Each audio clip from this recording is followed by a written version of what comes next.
bonsoir, j'espère que vous allez bien. Bienvenue dans ce live du mercredi 28 juin. Et baissons la musique avant que vous me disiez c'est trop fort Florence, on n'a rien entendu. Mais vous avez raison de me le dire, parce que quand vous me le dites pas, après j'écoute les VOD, je suis en mode au secours, ils sont trop polis. Bonjour.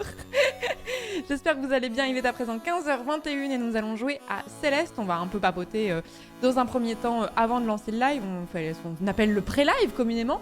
Et ensuite on fera je pense 2 runs, on aura le temps de faire 2 runs dans le... C'est le bordel derrière là. Qu'est-ce que c'est que ça? Faut que je me mette comme ça. Ouais, j'ai posé des trucs et puis voilà en fait hein. J'ai posé des trucs en oubliant que c'était dans le champ de la caméra quoi. Bref. Donc on fera 2 runs de Céleste que je speedrun hein, pour ceux qui ne seraient jamais venus ici. Céleste est un jeu exceptionnel, faites-le, je vous en supplie. Et du coup j'essaie de faire le speedrun. Et j'essaie d'arriver à faire le speedrun en moins d'1 heure. Et on est à 1-2... putain, j'ai changé la commande juste avant de lancer le live. 1-2-44, non, c'est pas ça? 1-2-49, ouais. Donc 1-2-49, donc on se rapproche. Ces 3 secondes qui ne sont pas la mer à boire, mais qui finalement sur une run de 1 heure demandent un peu de constance. Donc voilà. Merci beaucoup Pumpkin pour le Prime, bienvenue dans la communauté. Merci Wax pour le 9e mois. Fiscal Evoli pour le 33e mois. Arkea pour le 13e mois également. Merci beaucoup, j'espère que vous allez bien en tout cas. J'espère que vous allez bien. Pour ce qui est de Tunic, du coup, on le fera demain à 20h. Comme je vous ai dit, je ne suis pas là ce soir et comme on a fait tous les let's play de Tunic le soir, je me suis dit que c'était mieux de le faire en soirée pour être sûr que les gens le loupent pas quoi en fait, hein, tout simplement.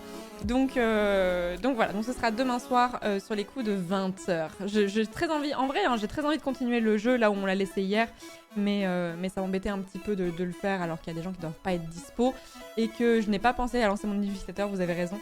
Et voilà. Alors attendez, je vais le lancer du coup. Je sais pas si lui reste de la flotte.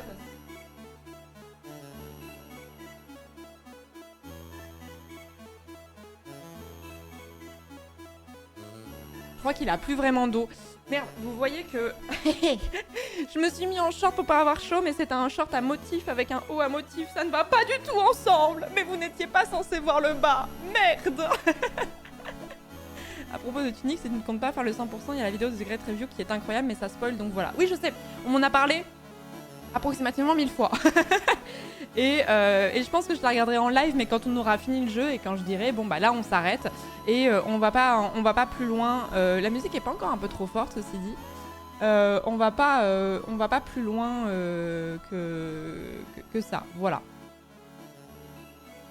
Ouais, un petit stream React. En fait, de toute façon, quand on va finir Tunic, il y a 2 choses qu'on va faire. Je pense qu'on va regarder la vidéo The Great Review. Je sais pas combien de temps elle dure, mais un petit moment. Donc je pense qu'on regardera ça. Et on regardera le speedrun aussi, parce que quand je finis un jeu, j'aime bien regarder le speedrun à condition qu'il fasse pas 4h30, quoi. Mais quand les speedruns sont assez courts, je trouve ça toujours impressionnant de regarder le speedrun Any%. Donc le Any%, pour ceux qui sont pas familiers avec le speedrun, c'est le fait d'arriver jusqu'au générique le plus vite possible.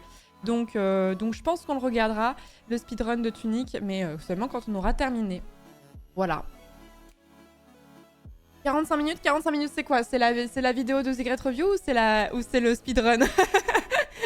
je vous ai demandé 2 choses en même temps, du coup je ne sais pas quelle information se rattache à quoi. Dommage. La vidéo c'est 45 minutes, ok. Oui bon bah ça se fait hein. Les 2? Ah ouais, le speedrun de 25 minutes Amy, pardon, j'avais pas vu.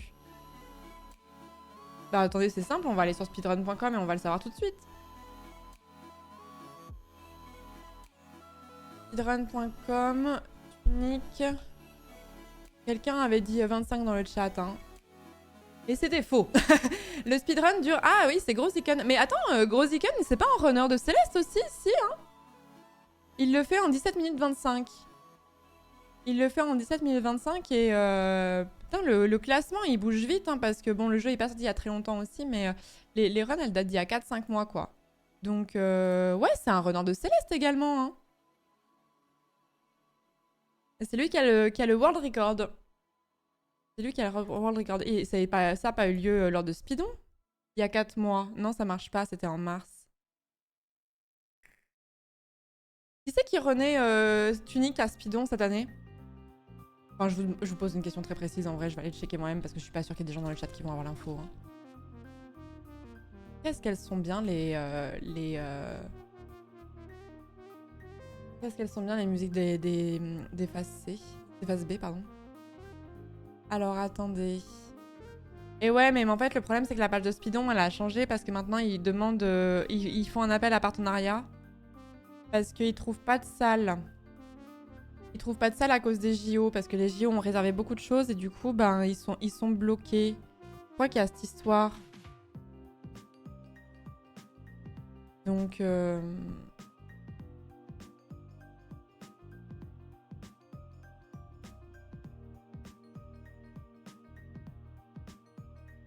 J'ai aucune idée de quoi on parle, mais on passe un bon moment. Non, je parlais de qui avait speedrun Tunic à l'heure de Speedon. Et ensuite, je voulais aller sur la page de Speedon pour trouver le planning, mais le planning a été changé puisque maintenant, ils font un appel à recherche de salles pour l'édition 2024. Merci beaucoup Dodouce pour le 23e mois. Merci beaucoup.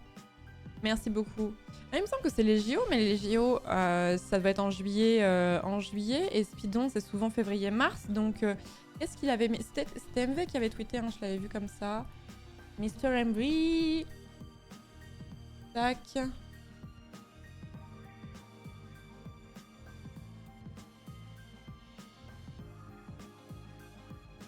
Il est où le tweet?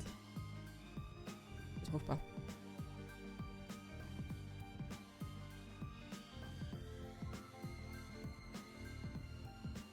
Oui, voilà, si, c'était un truc qui dit JO, dit difficulté pour trouver une salle à Paris en 2024. Pour continuer de bourrer les dons, nous faisons appel à votre réseau. Vous êtes en contact avec des municipalités ou des salles de spectacle, parlons-en sur speedon.fr. Et du coup, on ne peut plus accéder au planning, ou alors il faut chercher plus, mais voilà.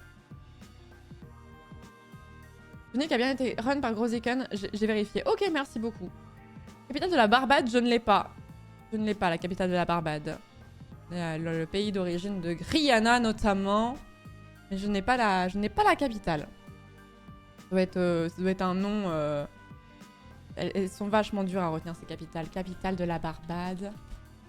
Tac, tac, tac. Bridgetown. Oui, mais attends. Non, je confonds. Oui, Bridgetown, c'est ça. Je l'avais pas, hein. Je viens de la googler. Hein. Je vais être honnête avec vous.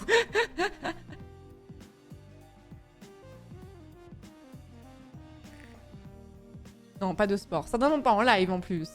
C'est vrai que décrassage, c'est vrai. Mais ça marche en fait, hein. C'est un peu la même logique. Hein. Décrassage pour le sport. Mais là, c'est bon, j'ai fait une rando sur une semaine. Je suis décrassée au niveau du sport. Mais là, on le fait pour le speedrun. Mais non, faire du sport en live sur Twitch, dit-elle alors qu'elle doit faire un semi-marathon. Lol. Non, je sais que Juice, il fait des séances de sport en live régulièrement. Et je trouve que c'est une très très bonne idée. Mais je connais pas trop de streamers qui font du sport en live, hormis les events comme Domingo et tout. Est-ce qu'il y en a qui en font régulièrement autre que Juice? Je suis pas sûre. Je croyais du Power Wash. Ah, c'est vrai, on pourrait faire ça aussi. C'est vrai qu'en plus, jouer à Power Wash quand il fait chaud, il y a un peu cette sensation où t'as l'impression un peu d'être rafraîchi. Ton cerveau, il est... Ton cerveau, il est niqué. Il se dit, ça fait du bien, non? Ça change rien à la température de la pièce. Alpha n'a jamais fait de sport en live? Bah, je pense pas. Je pense pas. Mais après, moi, je ne vois pas tout. Il y a plein de moments où je suis en live, il y a plein de moments où je suis pas devant mon PC, donc je ne sais pas tout. Mais il me semble pas qu'Alpha ait déjà fait du sport en live. Et s'il y a des gens qui ont fait du sport en live, comme... Merde, j'avais mute les alertes. Je pense que c'est très exceptionnel, quoi. Merci beaucoup, Aiden, pour le 17e mois. Merci beaucoup. Merci beaucoup. Et salut French Pool, ça va très bien. Je suis vraiment, c'est ce que je vous dis, hein, depuis que je suis revenue de ma rando, enfin, après, bon, je suis pas quelqu'un qui suis foncièrement de mauvaise humeur, je pense que vous le voyez en stream, mais là, c'est plus, quoi. Genre, je suis plus au taquet. En cas de besoin, n'hésitez pas à aller randonner dans les Alpes. Reboot garantie. Mais du coup, ce que je disais sur mon Discord, c'est que j'ai l'impression, genre, je me sens apaisée de fou. Et genre, je suis vraiment de très bonne humeur. Depuis que je suis rentrée, je suis vraiment de très très bonne humeur. Et du coup, j'ai vraiment l'impression d'être un peu cette meuf qui bosse dans la finance, qui est au bord du burn-out, qui part au Népal pour se ressourcer. Et après, elle revient, elle te parle de chakra et d'énergie alignée, tu vois. Je veux pas être cette personne. C'est une gourde de 5 litres. Non, de 2, mais c'est ce qu'il me faut pour le live. Sinon, je passe mon temps à me lever pour aller remplir mon verre d'eau. Je l'ai acheté exclusivement pour ça. Je bois beaucoup et je bois beaucoup d'une manière générale parce que quand tu... C'est comme les gens qui font de la radio, on parle tout le temps donc on a besoin de beaucoup boire. Mais en plus il fait chaud donc hydratez-vous, même si vous n'avez pas 72 ans, hydratez-vous, s'il vous plaît. Voilà, sponsor Quechua. Oh, en vrai ça me dérangerait pas du tout. En vrai, ça coquiner avec des marques comme Quechua ou genre de choses, franchement, why not. Mais Quechua c'est la marque... C'est la marque plutôt camping, non? Enfin, remarque, non, pas camping, non, ça va être randonnée bivouac, je pense.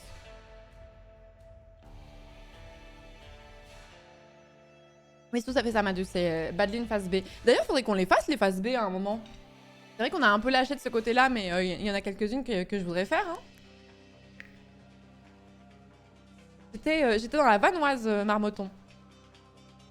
Salut, regarde tournevis.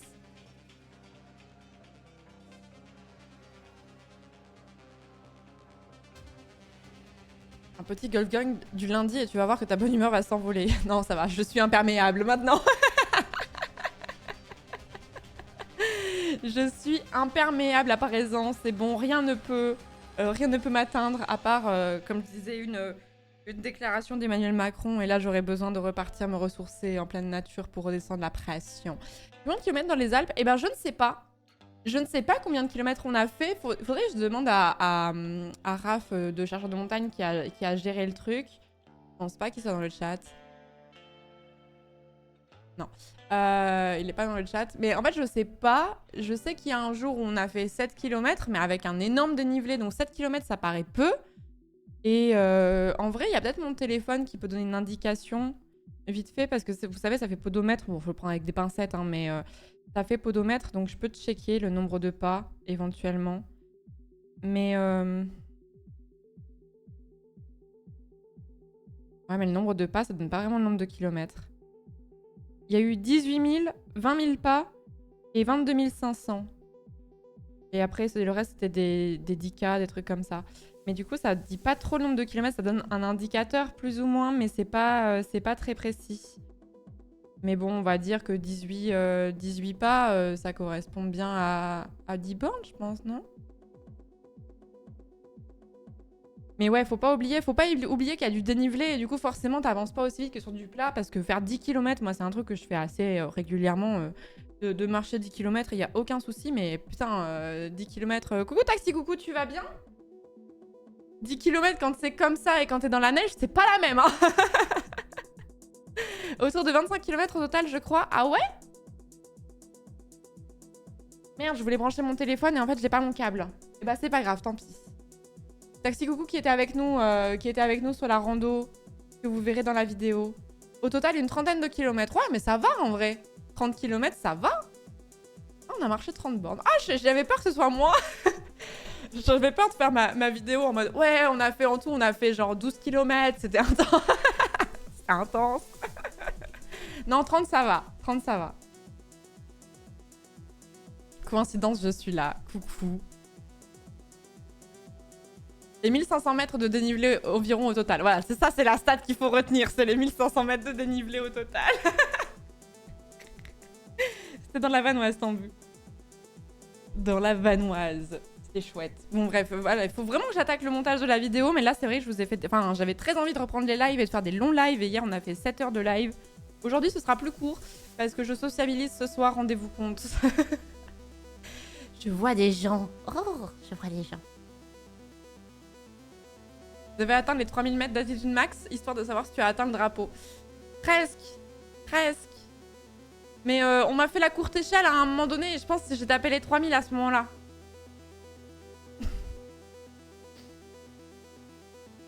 Non, je crois que le max c'était 2800. 2819, je crois que c'est l'altitude du col du Soufre, il me semble. Si je suis drapeau 2, ouais, c'est le problème. Hein. Ce n'est pas pébé. Oh non, Milanko! Mais non, on refera du Power Wash Simulator, calmez-vous. En plus, il y a le DLC qui sort bientôt, là, de Bob l'éponge. Quand est-ce qu'il sort? Cette phrase. La meuf est trop hypée. Il y a un DLC Bob l'éponge, rendez-vous compte! Power Wash Simulator. DLC. Est-ce qu'on a la date de sortie? Est-ce qu'on a la date de sortie, là?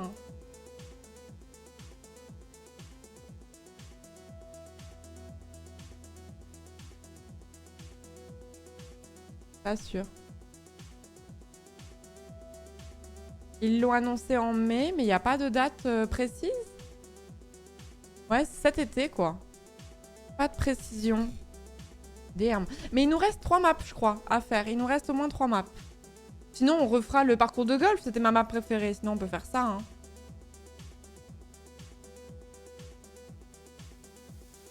Demain?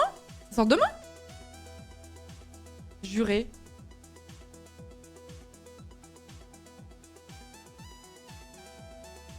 Salut chercheur de montagne, merci beaucoup pour l'info. Demain, juré, ah ouais? Bah, c'est dommage, on le fera pas demain du coup parce que demain j'ai prévu d'autres choses. Demain on fait unique.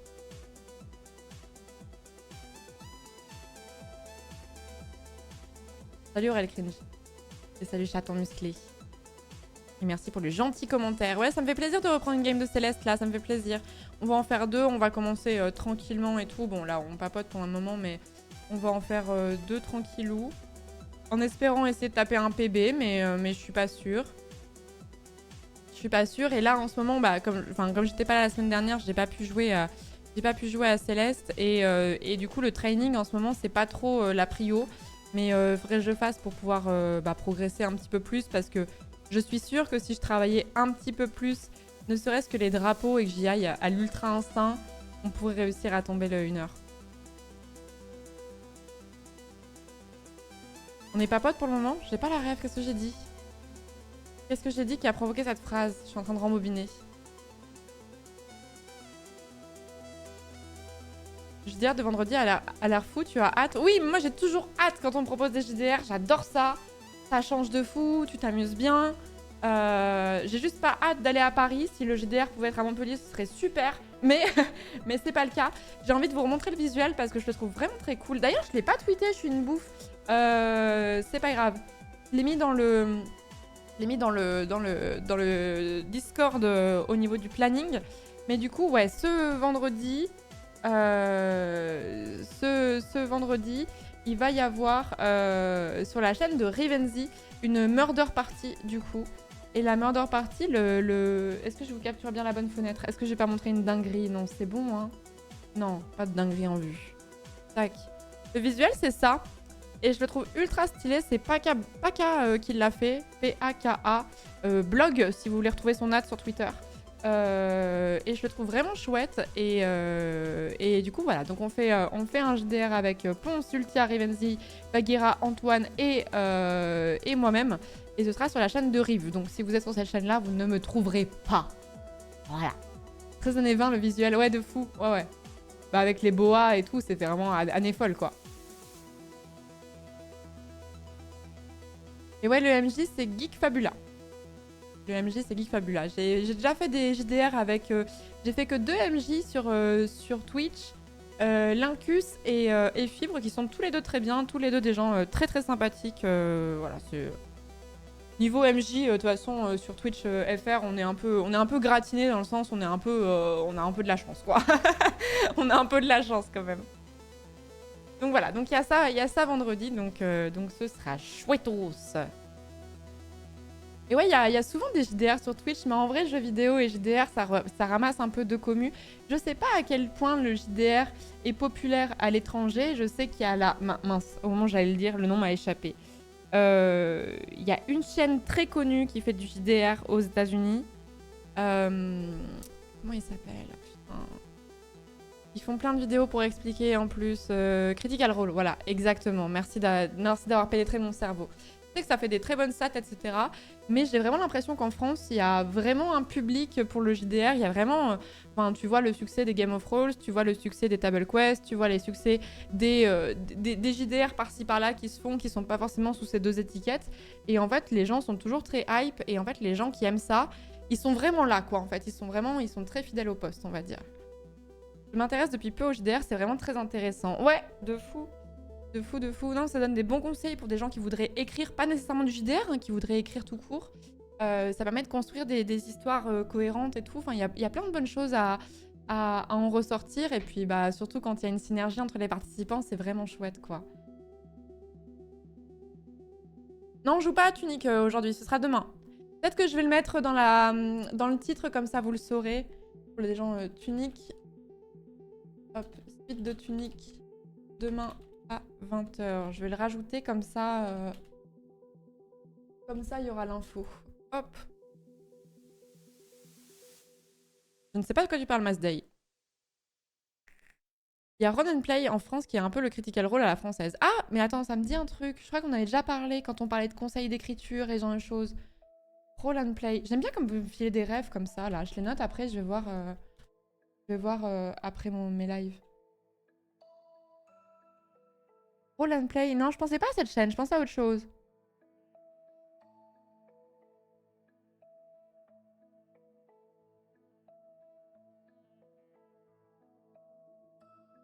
Les 2 tours, c'était incroyable. Ah, les 2 tours, c'est l'un de mes meilleurs souvenirs sur Twitch ever.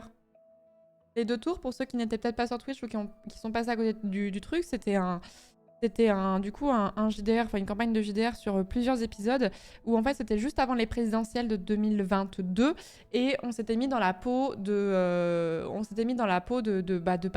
participants à l'élection présidentielle. Moi je jouais une macroniste quoi. Et alors ça va être mon petit flex, hein. Ça va être mon petit flex, mais en fait il y avait plein de gens dans les commentaires ou sur les réseaux qui m'ont dit que j'étais vraiment macroniste parce que je jouais trop bien le rôle. Et en fait, voilà, qui disait non, mais en fait, elle est vraiment macroniste et tout machin. Et puis depuis le The Event 2022, je reçois plus ce genre de messages.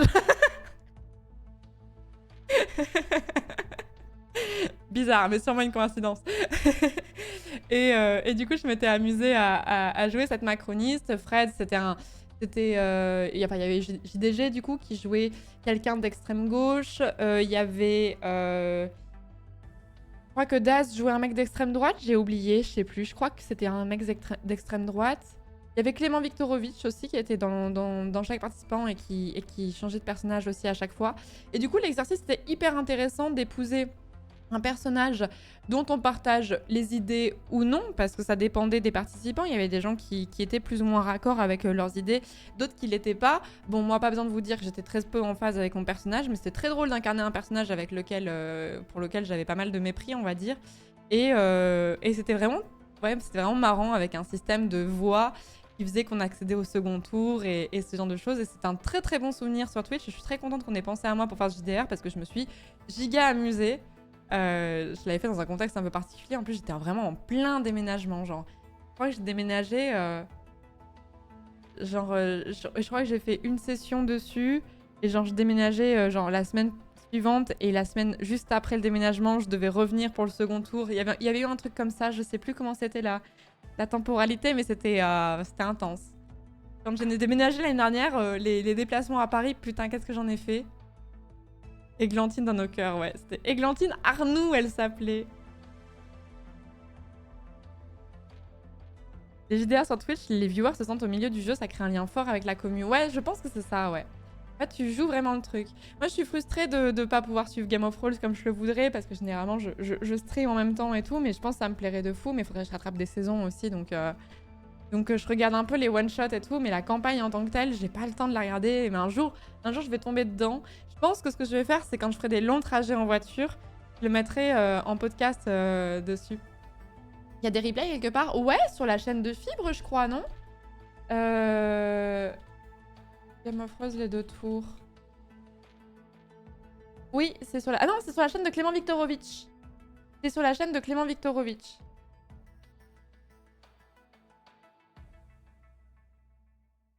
Donc ouais, vous avez tout à fait le tout. Avec le premier épisode, avec il y avait pas que MV hein, dessus. Hein. Je crois qu'il y avait Daz aussi. Le premier épisode, le deuxième, on était avec Antoine, Fred, moi-même et Clément Viktorovitch. Ensuite, il y avait eu le troisième épisode où il y avait Lame et Clément Viktorovitch et les autres, je sais plus qui c'est.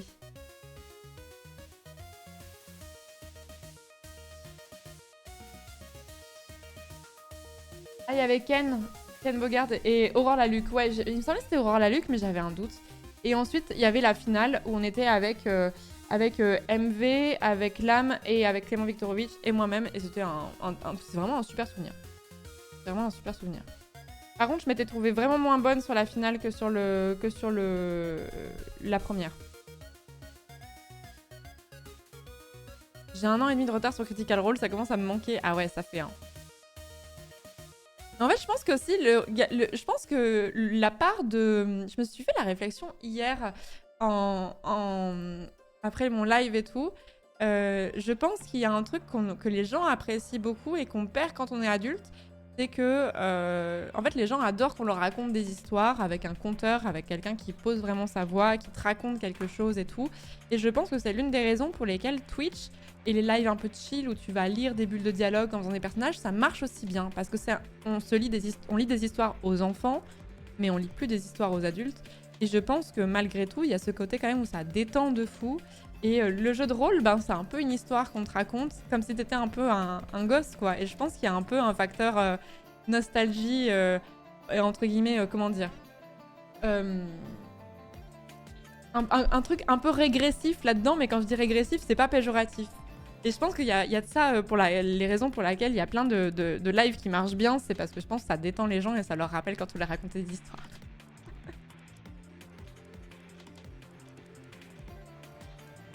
Ouais, Roll and Play, on vient tout juste d'en parler.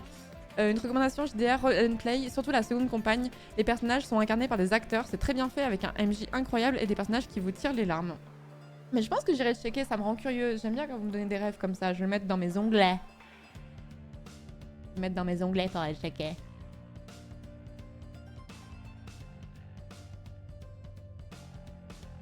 Fun fact, avant d'aller en entretien, il m'arrive de t'écouter sur les 2 tours ou d'écouter des interviews de politique pour me mettre dans un certain mood. Ah ouais.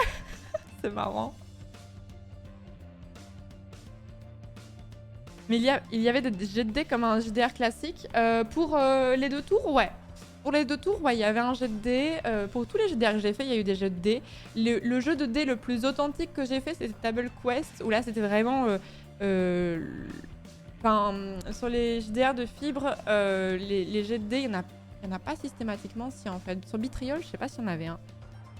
Mais sur Table Quest, j'étais un peu intimidée parce qu'il y avait plusieurs dés que moi je connais pas forcément très bien. Et du coup, j'avais pas le réflexe et toute la machination, enfin la machination, l'habitude en fait.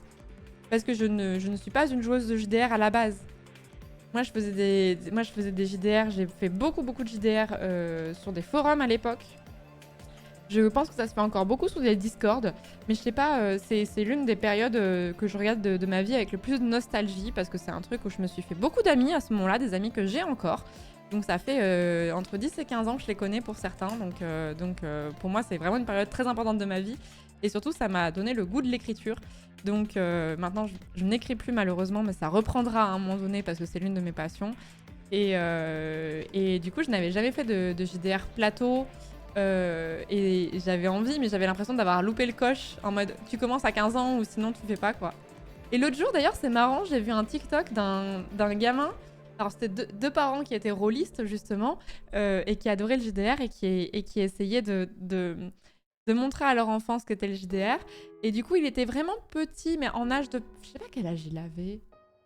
4-5 ans, hein, quelque chose comme ça. Il était vraiment pas bien grand. Et du coup, en fait, il lui faisait additionner les points.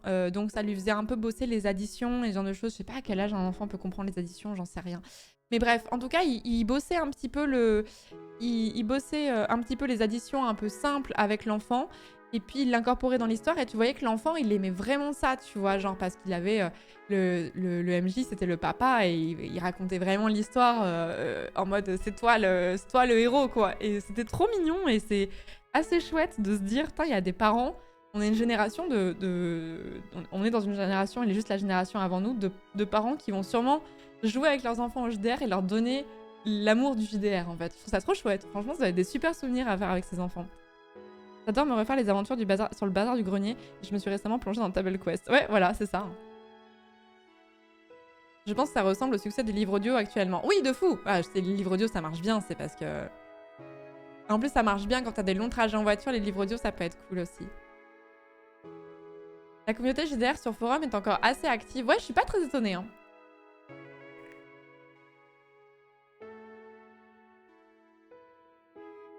Je suis pas très étonnée que ce soit encore actif. Je suis sûre qu'il y a des forums Harry Potter encore giga. Si je tape JDR forum, c'est quoi qui tombe en premier?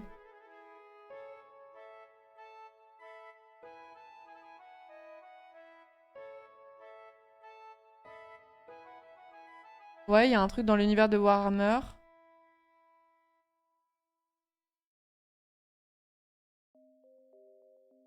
Un petit chelou avec les enfants.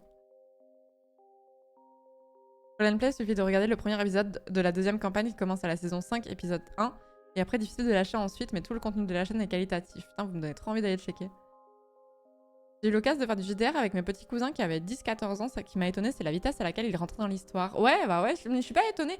En même temps, c'est pas déconnant parce que quand t'es enfant, t'as une capacité d'imagination et en fait, c'est du théâtre d'impro quelque part où en fait, les enfants, ils ont énormément d'idées et ils se soumettent à l'idée des autres gamins, mais ils en apportent aussi et en fait, ça prolonge le jeu. Alors après, à 10-14 ans, on joue plus exactement de la même façon quand on en a 5 ou 6. Mais c'est pas si éloigné, quoi. Difficile de trouver du monde pour un JDR quand t'as une vie bien solitaire. Ah, je pense qu'il y en a plein via Discord. Il y avait eu des... Alors, je crois que c'était VHS. Il y avait eu des campagnes JDR sur le Discord, notamment. Mais ça remonte. Parce que c'est du boulot aussi pour les personnes qui font les scénarios et tout. Je crois pas que ce soit prévu que ça recommence, mais pendant le premier confinement, il me semble qu'il y avait eu une campagne JDR. Les vieux de la vieille qui étaient là à ce moment-là, je dis pas de bêtises. Moi, j'étais pas dedans, hein, mais il me semble qu'il y avait des viewers qui l'avaient fait. Salut à ceux qui arrivent. On en a parlé de Critical Role. Ouais. Les gars de Critical Role sont incroyables aussi. L'une de leurs campagnes a été adaptée sur Prime Video. Il va y en avoir d'autres derrière. C'est stylé quand même, hein. Tu fais une campagne JDR, à la fin, c'est sur Prime Video, quoi. Avec mes enfants de 8 et 10, on fait très souvent du JDR, Star Wars, Aria, etc. Et ils ne cessent de m'impressionner par leurs idées. Trop mignon! C'est trop une bonne idée, c'est trop bien.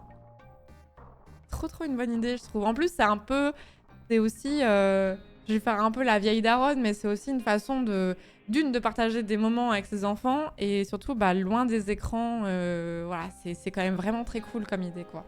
Mais bon, après, il faut quand même avoir un peu d'habitude parce que être maître du jeu, ça s'improvise pas. Et il faut déjà avoir beaucoup joué à des JDR pour pouvoir être maître du jeu et pour pouvoir faire en sorte que les enfants ils soient dedans, quoi. Mon épouse adore les JDR, j'ai essayé, je n'aime pas trop pour ma part. Non, mais je comprends, hein. Je comprends, ça dépend de tes premières expériences. Moi, j'adore, mais c'est vrai que... Je dis, en vrai, c'est pas vrai. J'allais dire, j'aime bien les one-shots. Une campagne, est-ce que je pourrais? En fait, c'est plus parce que je vois genre l'implication que ça demande de devoir faire des allers-retours ou ce genre de choses. Mais s'il y avait une campagne de JDR sur la durée qui s'inscrivait et que c'était sur Montpellier, ah, je serais trop chaude. On m'avait proposé des campagnes de JDR sur le long terme. Il y avait des gens qui voulaient faire du JDR, mais c'était sur Toulouse, je crois. Enfin, c'était loin en tout cas, Toulouse ou Bordeaux. Je crois que c'était Toulouse. Et qui me proposait une campagne de JDR. Et en vrai, j'aurais été hyper chaude, mais ça demandait un déplacement toutes les semaines ou toutes les 2 semaines, je sais plus. Et c'est trop lourd en fait au quotidien. Ça veut dire que tu dors pas chez toi et tout. Tu peux pas rentrer dans la foulée et tout. C'est trop compliqué. Mais sur place, je serais trop chaude.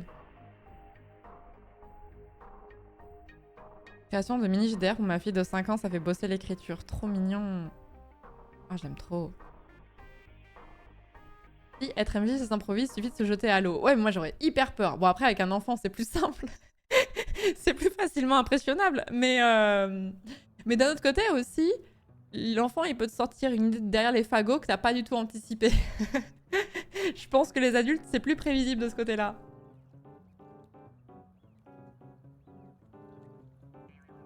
Go 20 minutes de tunique, mais arrêtez! Vous aurez votre dose demain. Donnez-nous notre dose. Merci beaucoup Raceba pour le 16e mois. Je crois que j'ai oublié de te remercier. Merci beaucoup.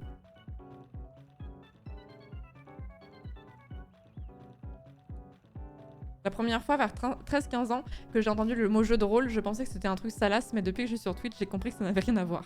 Ça peut. Ça dépend du registre. Ça dépend du registre. Mais en l'occurrence, nous ne parlons pas de ça. Nous ne parlons pas de ça. Ta gueule, c'est magique, à l'enfant, ouais. Ta gueule, c'est magique.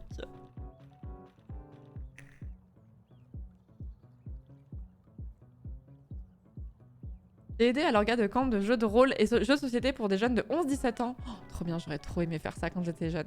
Il y a énormément de nouveaux qui tentent comme ça et qui finissent la semaine en voulant faire que ça. C'est trop bien.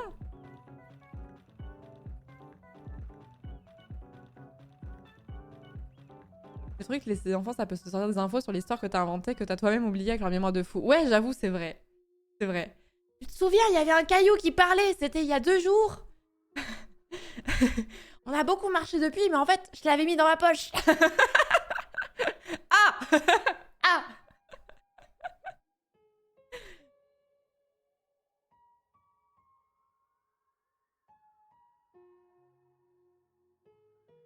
Ça peut, ça peut. Non, mais ouais, je sais pas si les gens qui ont passé des BAFA, etc., c'est souvent qui font ce genre de choses, je sais pas. Je sais pas. C'est un truc que j'avais pas du tout envie de faire quand j'étais jeune, de passer le BAFA. J'avais plein de potes qui le faisaient, et en vrai, quand ils racontent, ils ont tellement de souvenirs qui viennent du BAFA. Ça m'a fait rire. L'une des dernières fois où j'ai pris le train, c'était un retour de colo, justement.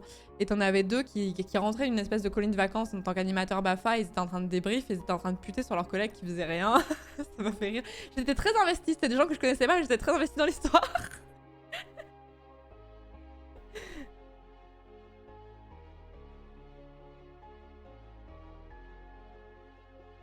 Tu l'as pas nourri, tu as tué le caillou qui parle.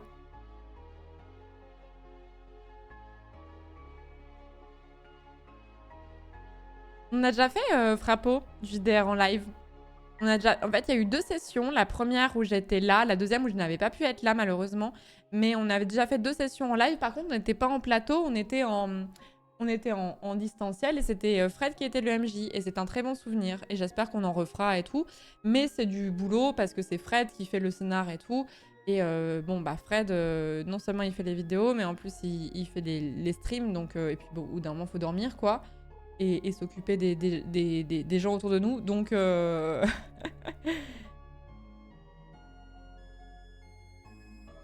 JDR avec les potes au collège, lycée, c'est mes meilleurs souvenirs. Je vois que j'ai envie d'en refaire maintenant. Bah, let's go, hein. Let's go, hein.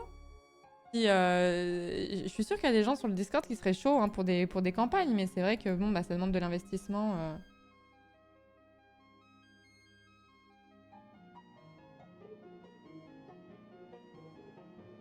Fred a dit que la partie 3 était prête. Ah ouais? Ouais, bah maintenant, bah, c'est une histoire de disponibilité, je pense, maintenant.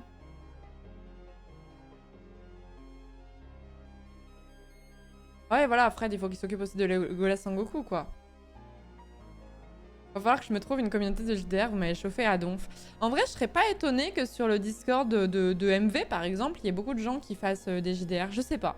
Je sais pas. Mais en fait, comme il fait Game of Thrones, je pense qu'il y a des gens à qui ça donne envie. Et je suis sûre qu'il y a des communautés à trouver pour se faire un petit crew de gens rôlistes. Gens rôlistes. C'est son prénom, Jean Rôliste. Des amis qui m'ont proposé une fois une place de JDR D&D après le départ de joueurs. C'était une fois lancé qu'on m'a dit c'est une campagne Tomb... Ah, je n'ai pas la ref. Tomb of Annihilation. Je n'ai pas la ref au DIMAC.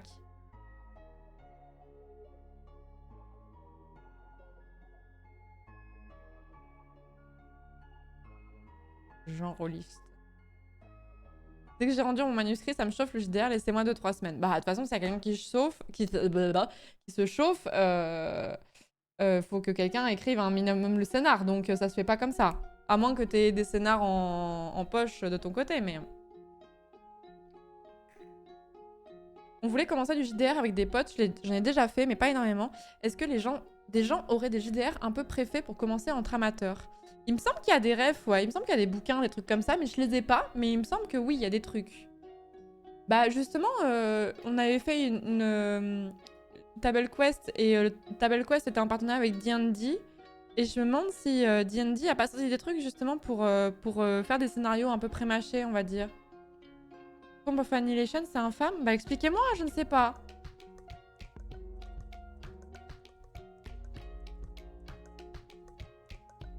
Ouais, il me semble qu'il y a des campagnes d'initiation, ouais.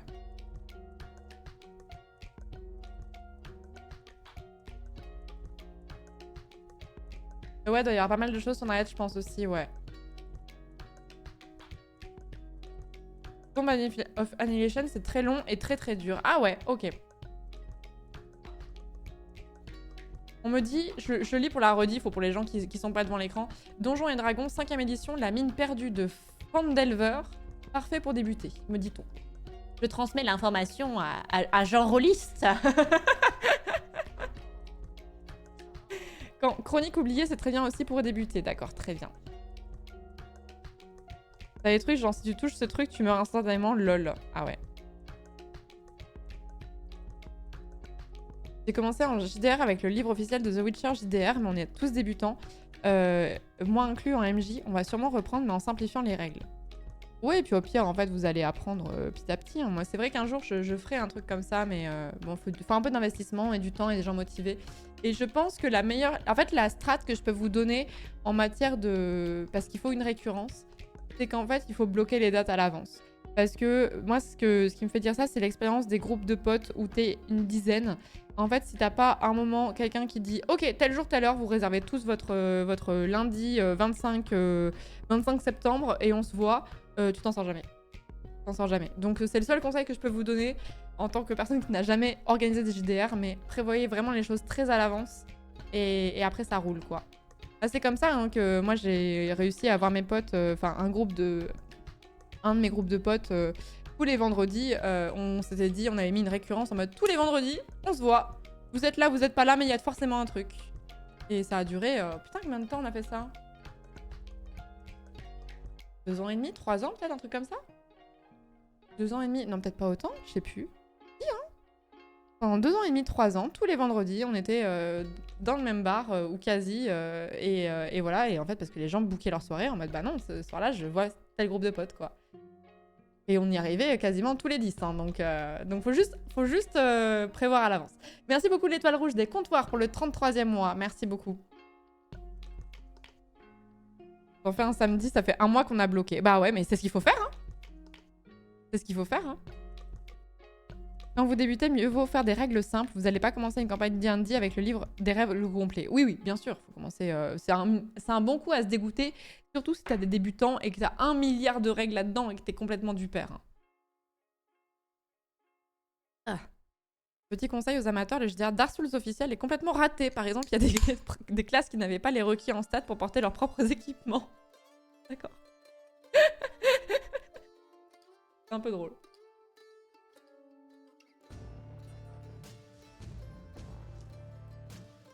Mais alors je vous dis, on se retrouvait tous les vendredis, mais on faisait pas du JDR par contre. Hein.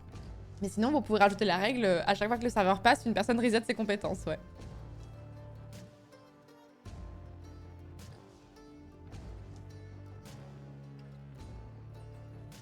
Après D&D, tout le monde s'en fout, mais il y a eu tout le drama autour de l'OGI. OGL? OGL. Attendez, je vais lire ce message parce qu'il est grotesque. Après D&D, tout le monde s'en fout, mais il y a eu le drama autour de l'OGL. Et perso, j'aime bien la 5ème de VTM. Et de manière générale, tout le WOD. Le système est assez léger. Traducteur! Traducteur! C'est bon, je me sens vraiment là. J'ai vraiment l'impression d'être la mamie. J'ai vraiment l'impression d'être ma grand-mère quand je lui ai expliqué Pokémon. Je relate maintenant. Désolée mamie de t'avoir parlé de Pokéball comme si tu savais ce que c'était.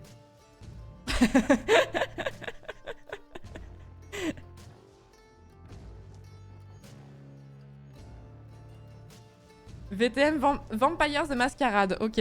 OGL Open Game License, ok d'accord, très bien. Et World of Darkness, ok très bien. On va y arriver. C'était pourtant évident. C'était pourtant dans le limpide. C'est comme la semaine dernière, là, quand j'ai fait ma rando, j'étais du coup avec des chercheurs, avec des gens rattachés à l'université de Grenoble. Et en fait, c'est une dinguerie, comme j'avais oublié parce que j'ai quitté le monde de l'université. C'est une dinguerie, comme il y a des milieux où tu parles qu'en acronyme. Et les milieux de l'université, et particulièrement de la recherche, c'est que t'es que des acronymes. Et régulièrement, j'étais en mode... Interprète! Interprète! S'il vous plaît! JPCEF, j'ai pas compris en fait. Dans les jeux vidéo, c'est pareil. C'est pour ça que des fois, je vais dire des mots et qu'après je vais me corriger pour que les gens ils sachent ce que je dis parce qu'en fait on parle vraiment en jargon quoi et on parle vraiment en jargon et tu peux être vite perdu si t'es pas familier du genre. Donc j'essaie de faire attention et c'est pour ça qu'il faut jamais hésiter. Et ça, je vous le dis, ça vaut sur ma chaîne, mais ça vaut pour à peu près toutes les chaînes Twitch. L'une des grandes forces de la communauté Twitch, en tout cas en France, c'est qu'en fait, quand vous ne savez pas ce que veut dire tel mot, par exemple le mot backseat qu'on utilise tout le temps sur Twitch, parce que nous, on a l'habitude de l'utiliser, il y a plein de gens qui arrivent sur Twitch pour la première fois et qui ne savent pas de quoi on parle et qui vont dire backseat, je ne sais pas ce que ça veut dire. Vous êtes sûr qu'il y a quelqu'un qui va vous répondre dans le chat?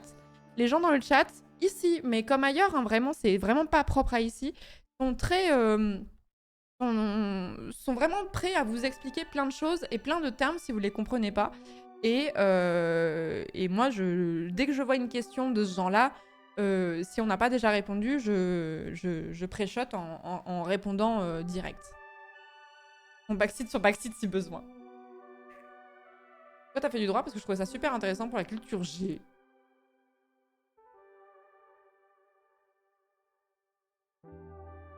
En médecine, on a des dicos selon les spécialités. Sinon, même les acronymes se recoupent. Ouais, tu m'étonnes.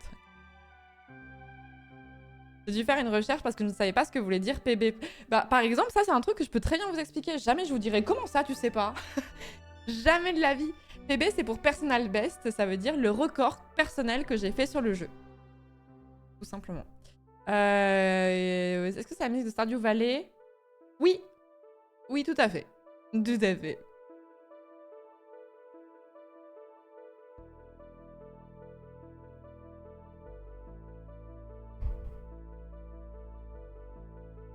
Souvent de façon condescendante quand même, c'est bien dommage pour les nouveaux. Et ben moi je trouve pas justement.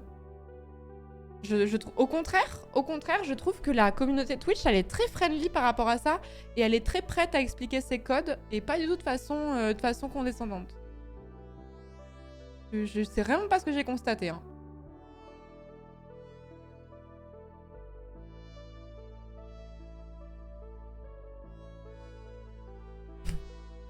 Paybay, hurlement poussé par un joueur ou une joueuse de jeux vidéo lors d'un nouveau record. Paybay.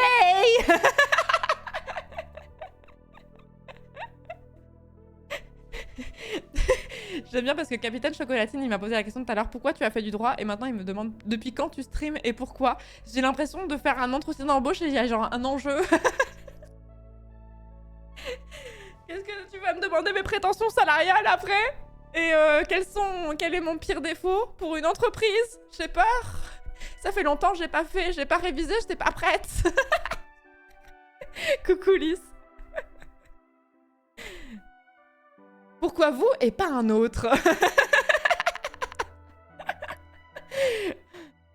Te vois où dans 5 ans, Angle? Putain, mais qui sait répondre à cette question? Te vois où dans 5 ans? Personne ne sait, non? Est-ce qu'on me l'a posé cette question en entretien d'embauche? Je suis pas sûre. Après, j'ai fait des entretiens d'embauche où tu sais que la personne, elle va pas rester longtemps, tu vois, genre... À votre place?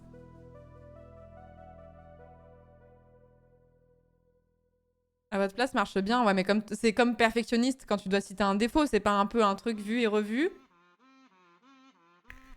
Vous voulez des enfants, je suppose? C'est quoi cette... Ah oui.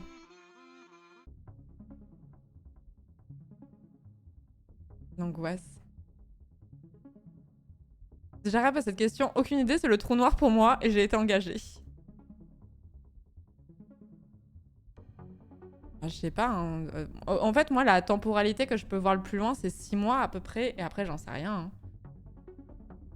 Dans 5 ans, il peut se passer tellement de choses. Dans 5 ans, je faisais encore il y a 5 ans, je faisais encore du droit, et je pensais encore être avocate, enfin, que j'allais devenir avocate. Non, pas 5 ans. 6.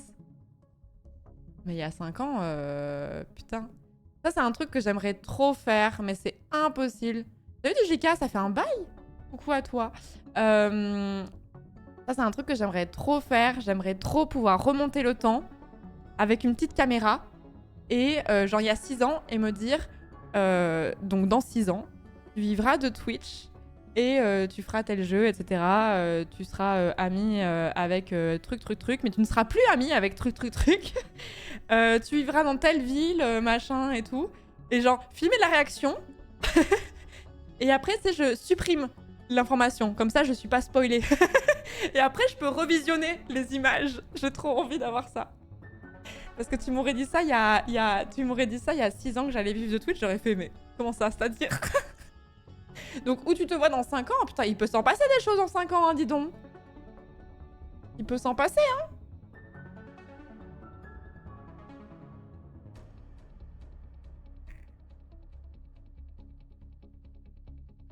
Tu auras changé d'avis sur les doudounes. Mais non, mais ça peut être rigolo comme exercice. Moi, c'est un truc que je vous dis, que je fais, un conseil que je vous donne, c'est que chaque année, chaque fin d'année, je fais un bilan de ce qui s'est passé. En fait, j'essaie de prendre un peu mois par mois en mode bah tiens, il s'est passé tel événement, genre par exemple l'année dernière, dans les trucs que je peux dire publiquement, en avril, j'ai déménagé par exemple. C'est en avril, je crois que c'est en avril. En avril, j'ai déménagé. À telle date, j'ai fait tel truc professionnel qui m'a vachement plu. À telle date, il y a eu. Je me suis rapprochée de telle personne qui est devenue depuis mon amie, etc. Du coup, je fais la liste des choses positives et négatives et je mets une liste. J'aime pas d'objectifs, mais un peu de direction, on va dire, dans lesquelles je voudrais aller. Et c'est marrant de voir que d'une année sur l'autre, il y a des fois des obsessions. Enfin, des obsessions. Des objectifs que j'ai, et l'année suivante, je me rends compte que je ne l'ai pas rempli parce qu'entre-temps, je ne l'ai plus du tout. Et du coup, c'est assez marrant de voir que rien que sur un an, tu peux avoir des évolutions de fou furieux. J'avais fait du droit pendant 5 ans, Little Juju. J'avais fait un master droit, droit social, donc droit du travail. Soutenir depuis autant de temps, Gold Love Love. Merci beaucoup Badis pour le 31e mois, OMG. Et la vieille personne, le vieux sub. Le très vieux sub. Merci beaucoup Badis, j'espère que tu vas bien, merci beaucoup. Écoute Florence, à chaque fin d'année, on fait un bilan comptable et c'est déjà assez déprimant comme ça, alors on va pas en profiter pour faire un point sur comment on n'a rien foutu de l'année. Mais non, mais en fait, je le fais parce que des fois, je me dis, c'est rien passé dans ma vie pendant cette année-là. Et quand je fais la liste, je me rends compte que, bah si, en fait, il s'est passé des choses. Si, il s'est passé des choses.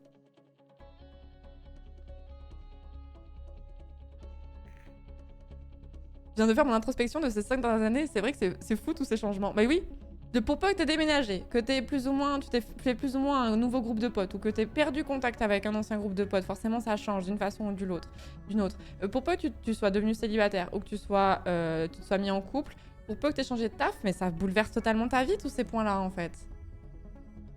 C'est comme ça qu'on m'accueille en me traitant de vieux sub, ouais, comme si Badis qu'elle me lâchait pas des gigafions dans mon chat, ça va, hein.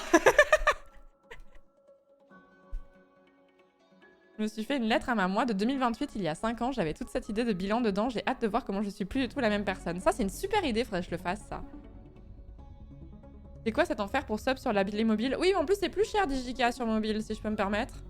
C'est plus cher et nous, c'est juste la taxe Apple ou la taxe Google. Et du coup, nous, ça nous change rien. On n'est pas mieux rémunérés et ça coûte juste plus cher pour vous. Donc je vous le dis. Je vous le dis. La taxe iOS. Oui, mais c'est pareil pour Google. Hein. C'est pareil si vous êtes sur Android, il me semble. En 5 ans, j'ai vécu à 3 endroits différents, changé d'études, trouvé un CDI et même changé de prénom. Et bah dis donc. Ah oui. T'as bossé. T'as bossé.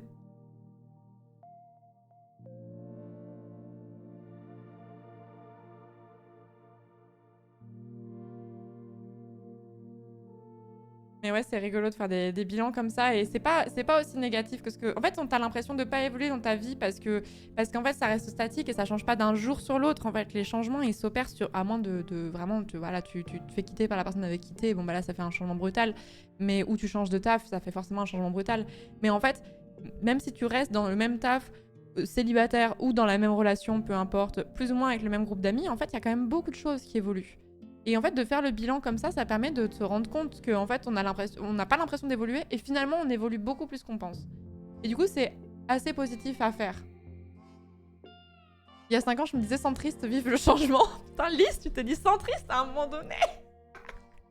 Après, moi, je peux pas vous jeter la pierre parce que c'était il y a plus de 10 ans. Plus de 10 ans. Il y a 10-15 ans, j'étais un peu en mode moi, je pense qu'il y a des bonnes idées à gauche et à droite et genre, faudrait juste faire un mix des deux. Alors, je me définissais pas comme centriste, mais j'étais un peu dans cette idée-là, quoi.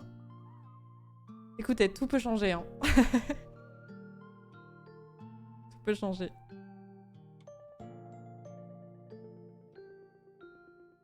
Naïveté des jeunes adultes. Bah, j'avais 15 ans, j'étais même un bébou, quoi. L'âge sombre, ouais.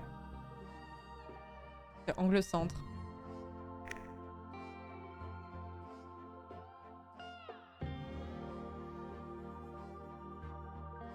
Non, tu crames des poubelles. Non, mais même pas en plus. Non, je ne crame pas de poubelles.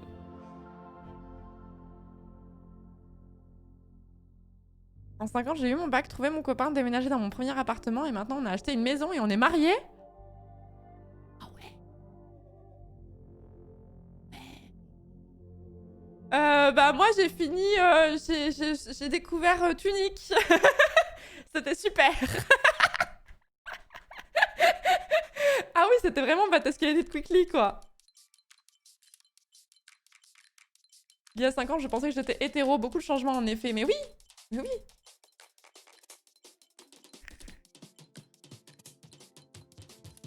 Oui, j'ai un petit chien, évidemment, j'ai un petit chien. Mais en fait, ce qui est paradoxal, c'est que mon petit chien, je l'ai que depuis moins de 3 ans, et j'ai l'impression qu'il a toujours été là. Genre, c'est tellement devenu mon quotidien, mais c'est vrai que je me rappelle... En fait, j'arrive pas à me souvenir de la vie sans chien. Elle pue la merde, la vie sans chien. J'ai l'impression d'avoir un bœuf de vie, tu sais. J'ai l'impression d'avoir... d'avoir un push. Attendez, il y a cette... hop. Il y a des poils d'Oliver justement là-dessus qui se voyaient.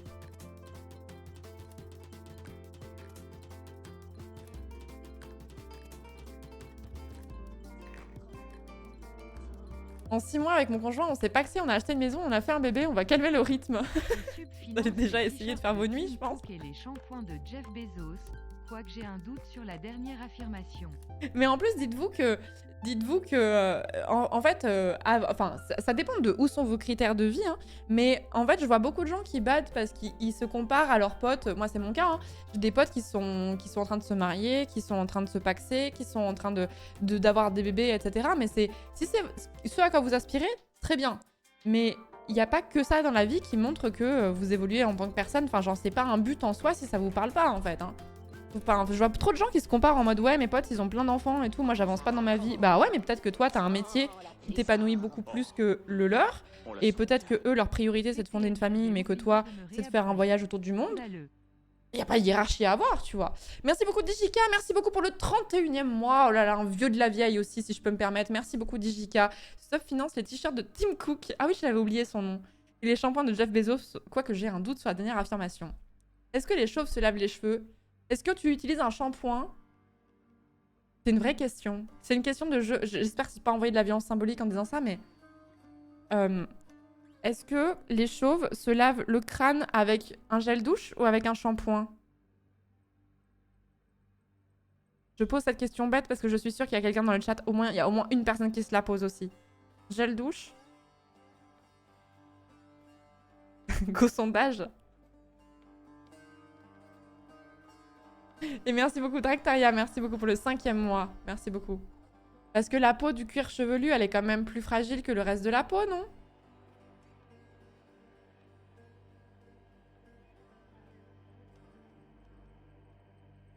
Personnellement, je me lave le crâne avec un shampoing parce que je fais la barbe avec. Bon, après, est-ce que j'ai envie de demander des conseils à des gens qui se lavent le visage avec du gel douche? Je sais pas, hein. Ne vous lavez pas le visage avec du gel douche, OMG. Après, l'autre jour sur Twitter, j'ai découvert qu'il y avait des gens qui ont découvert qu'il fallait se laver le visage.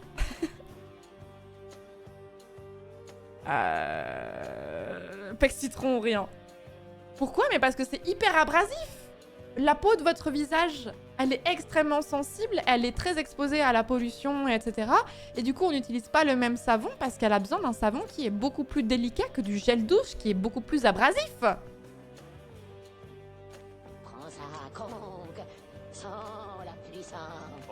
Boirf. On la sent bien. Je chipote. On ne s'en sortira pas. Et après, vous allez poster dans mon chat, oh, on pécho pas et tout. Mais lavez-vous le visage avec un nettoyant spécial. Et mettez de la crème hydratante, je vous en supplie. Ça me rend ouf parce que après, moi j'ai des problèmes de peau. Et putain, mais le nombre de produits que je mets dessus pour essayer d'en prendre soin. Et t'as des gens, ils ont une peau nickel alors qu'ils se nettoient le visage au gel douche. Mais genre JPP, hein, vraiment, c'est pas juste. Merci Bébel pour le 14e mois. C'était mon coup de gueule. C'était mon coup de gueule.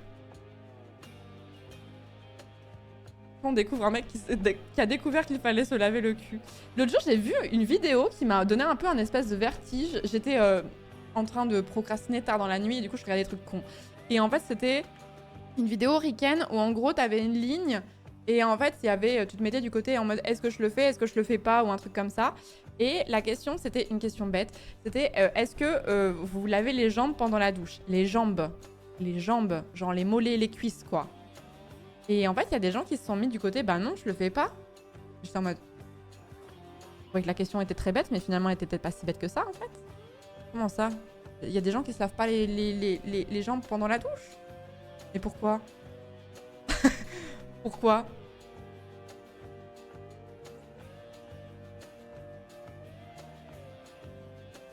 L'eau fait le travail. Il laisse couler l'eau? Bah ouais, mais ça mérite bien un petit coup de frottement quand même, quoi. Non? Je sais pas. C'est la théorie du ruissellement, je suppose, hein.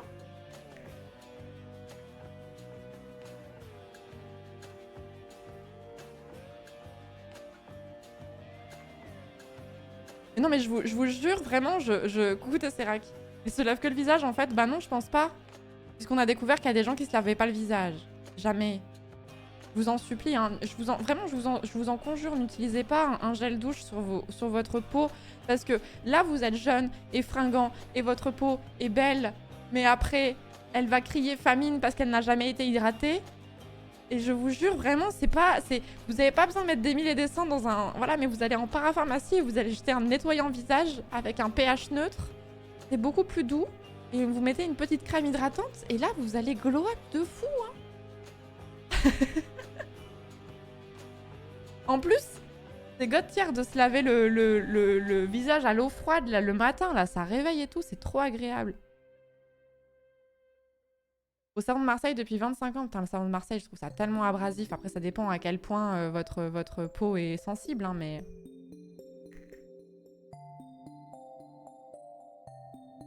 C'est quoi le starter pack selon toi pour le visage? Ne bougez pas. J'ai découvert un produit miracle, je veux en parler parce qu'il est trop bien. Moi, j'aime beaucoup la mousse nettoyante de CeraVe.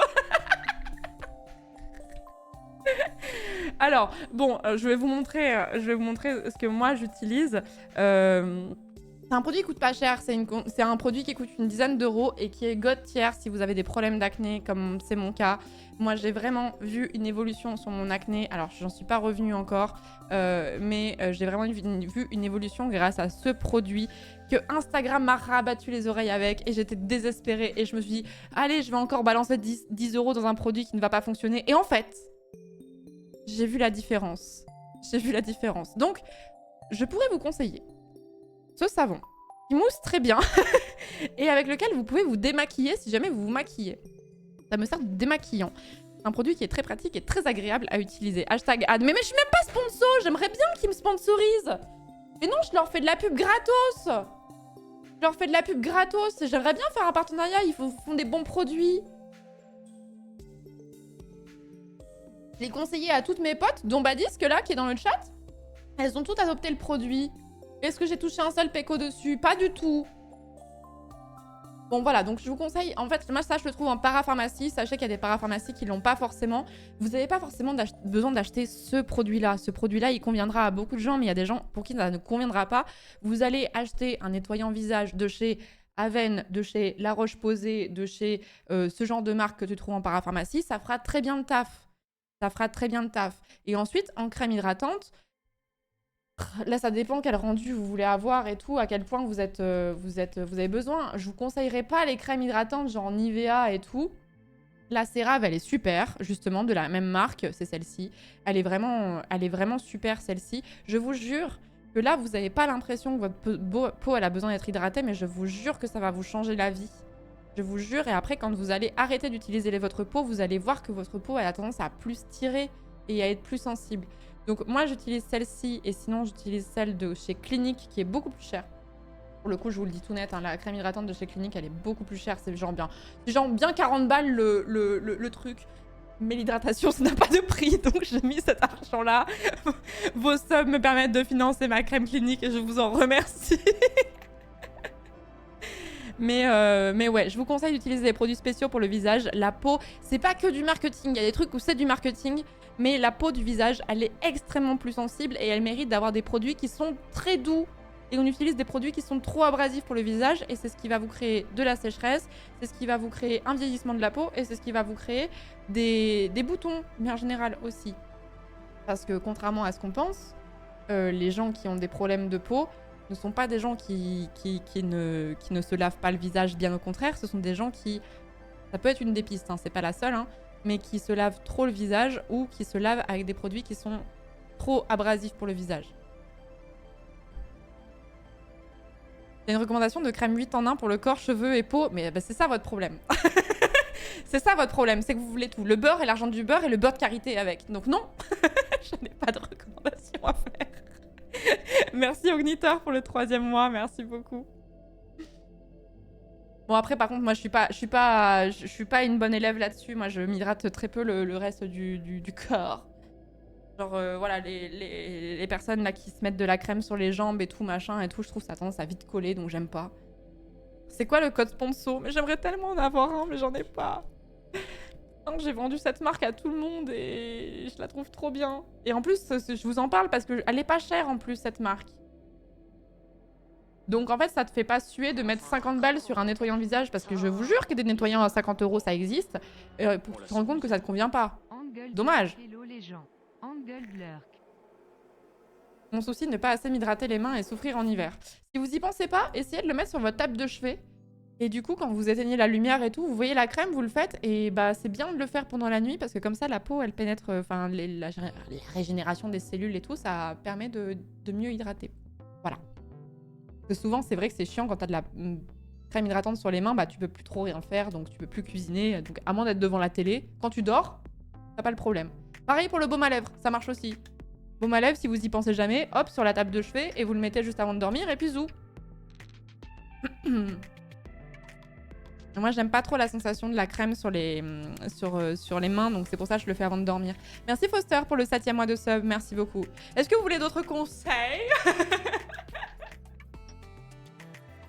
J'ai fait un screen pour plus tard. C'est bien, c'est bien. Et c'est des produits où, je vous le dis, vous pouvez les trouver en parapharmacie, vous n'avez pas besoin de faire une commande sur un site obscur, ce genre de choses. Pour ceux qui souffrent de sécheresse des mains, je conseille Vita Citral qui fait des miracles. Vraie question, douche le matin ou le soir? Ça dépend des gens, ça. Ça dépend de vos préférences. En ce moment, j'ai envie de vous dire les deux. Actuellement, il fait 33 degrés sur Montpellier, donc ma réponse sera actuellement les deux. Même si c'est pas ouf de se laver 2 fois par jour pour la peau, mais en vrai, en été, d'une, ça rafraîchit et de 2, tu transpires vite, donc c'est bien. Moi, je suis team matin, sinon, mais...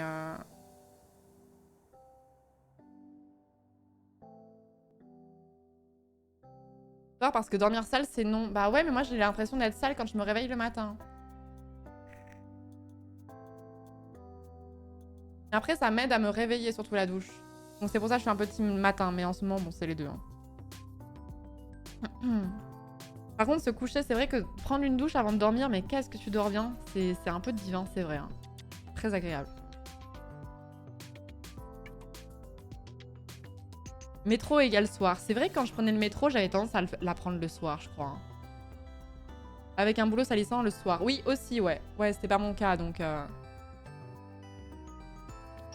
J'aime pas le temps le matin parce que je me lève au dernier moment. Bah, moi, je me levais au dernier moment, mais je prenais ma douche parce que sinon, je démarrais pas la journée. Mais douche plus drap propre, quel plaisir. Ouais, je suis d'accord. Ça, c'est parmi... Vous voyez, c'est les petites... Ça, c'est les petits trucs de la vie où t'es plus heureux quand tu le remarques.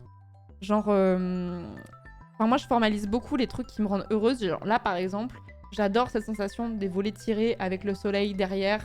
Genre, ce que je vois actuellement, parce que je sais que c'est l'été et que je vais pouvoir plus sortir et que on va voir des gens, etc. C'est vraiment trop cool. Et du coup, je suis en train de me dire... Ça me met dans un mood, tu vois. Pareil pour les douches plus drap propre. Tu sais, quand tu te mets dans ton lit et tu te dis « Ah, je suis bien !» Je notifie que je suis bien parce que ça emmène un message positif à mon cerveau en mode « Ah, la vie, ça pue la merde, mais mes draps sont propres !» Je suis bien. Oui, c'est vrai, j'ai mis décrassage dans mon titre de live. Et là, on est en plein dans le thème. Hein. Mon conseil beauté pour ceux qui veulent. Partez sur des produits avec de l'acide salicylique. Oh, attends. Oh, hé, Lise, oh, doucement, hein.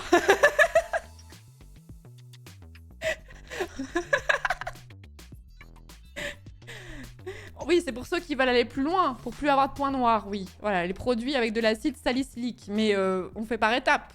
On fait par étapes. Déjà, je voudrais que vous arrêtiez d'utiliser un gel douche pour vous nettoyer le visage. Et dans un mois, on refera un point. Dans un mois, on refera un point. Tranquille, tranquille.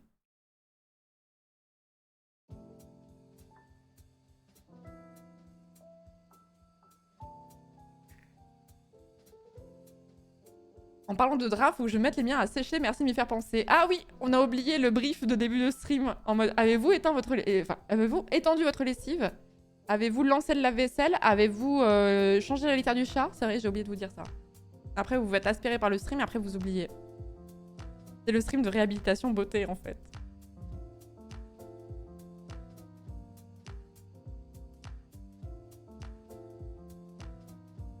Commence à y avoir trop de briefs. Avez-vous fait le mini cacpois? Il reste 30 minutes. Ah merde! Bah tant pis, hein, so long, hein. J'ai complètement oublié Tesseract.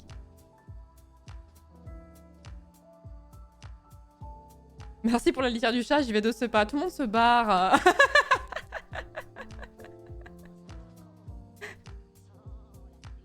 Tout le monde se barre. Merci beaucoup, petite citrouille, pour le 10e mois de sub. Merci beaucoup. Merci beaucoup. Non, qu'est-ce que je pourrais vous donner comme tips aussi qui ont changé ma vie? Ils sont simples à mettre en place et qui te font gagner en confort de vie sans y mettre un rein. Je trouve que si je peux vous faire un commentaire sur le cacpot, c'est par rapport à FF14. Si vous n'avez pas la rêve, vous n'êtes pas concerné. Le truc que je peux vous dire aussi, c'est que j'ai fait la découverte de la brosse à dents électrique. J'ai vraiment été team manuel, enfin mécanique pendant hyper longtemps. En mode pas besoin de mettre de l'électrique là-dedans. Ça change tout en fait. J'étais ultra récalcitrante à passer à ça en mode putain, j'ai pas envie d'avoir en plus à penser à la batterie de ma brosse à dents. Et en fait, mais c'est tellement mieux, tellement plus efficace. C'est vraiment, j'étais vraiment en mode, faudrait que je vous fasse une.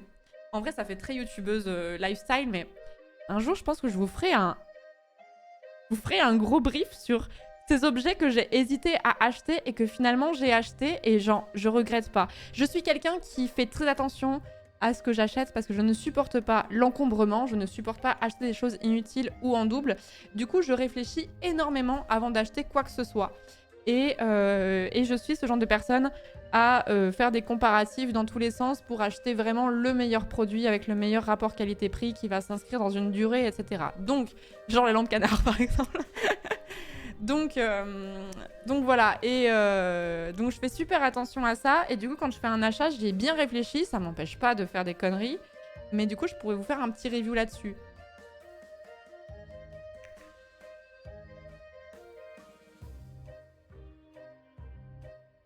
Vraiment c'est très lifestyle pour le coup. Hein.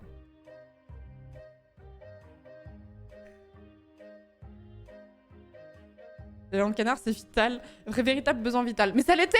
Ça l'était? Elle me rend si heureuse, cette lampe canard. Vas-y, ça va screener, je le sais, là.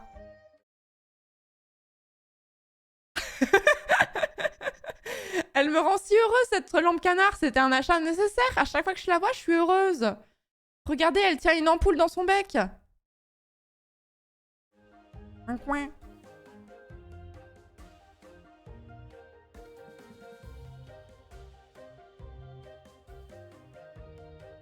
En vrai, je la trouve trop bien, mais je suis sûre qu'il y a forcément au moins une personne dans toute ma communauté qui a fini par l'acheter, c'est sûr. C'est sûr. C'est un ibis? Non, c'est un canard. On l'a déjà vu allumer en stream? Oui, normalement, elle est allumée. Surtout le soir. Mais là, c'est vrai, j'ai pas allumé mes lumières parce que je savais que j'allais streamer avec la lumière du jour, donc je l'ai pas fait. Mais oui, elle est quasiment tout le temps allumée, d'ailleurs. Je me retiens, j'ai trop de merde. J'ai retenu de la technique de déco achetée au rayon enfant et ça marche. Et votre streameuse, elle dit pas que des conneries, hein. Elle en dit beaucoup, mais dans le flux de conneries que je dis, il y a des choses à retenir.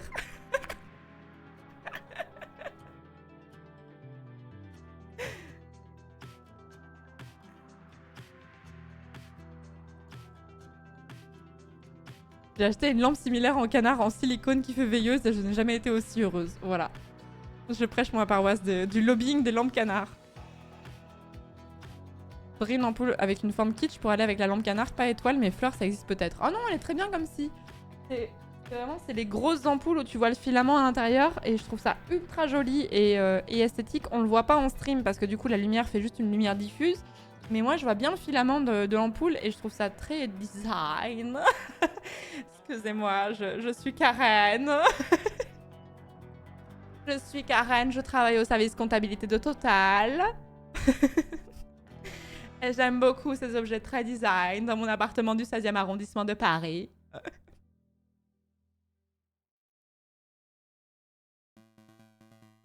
Le jour où je peux faire de la déco de mon propre appart, je vais devenir inarrêtable. Ouais, ce qui va t'arrêter, c'est ton budget. Parce que moi, il y a pas mal de choses que j'avais envie de faire où j'ai un peu... Je me suis dit, ah ok, plus tard.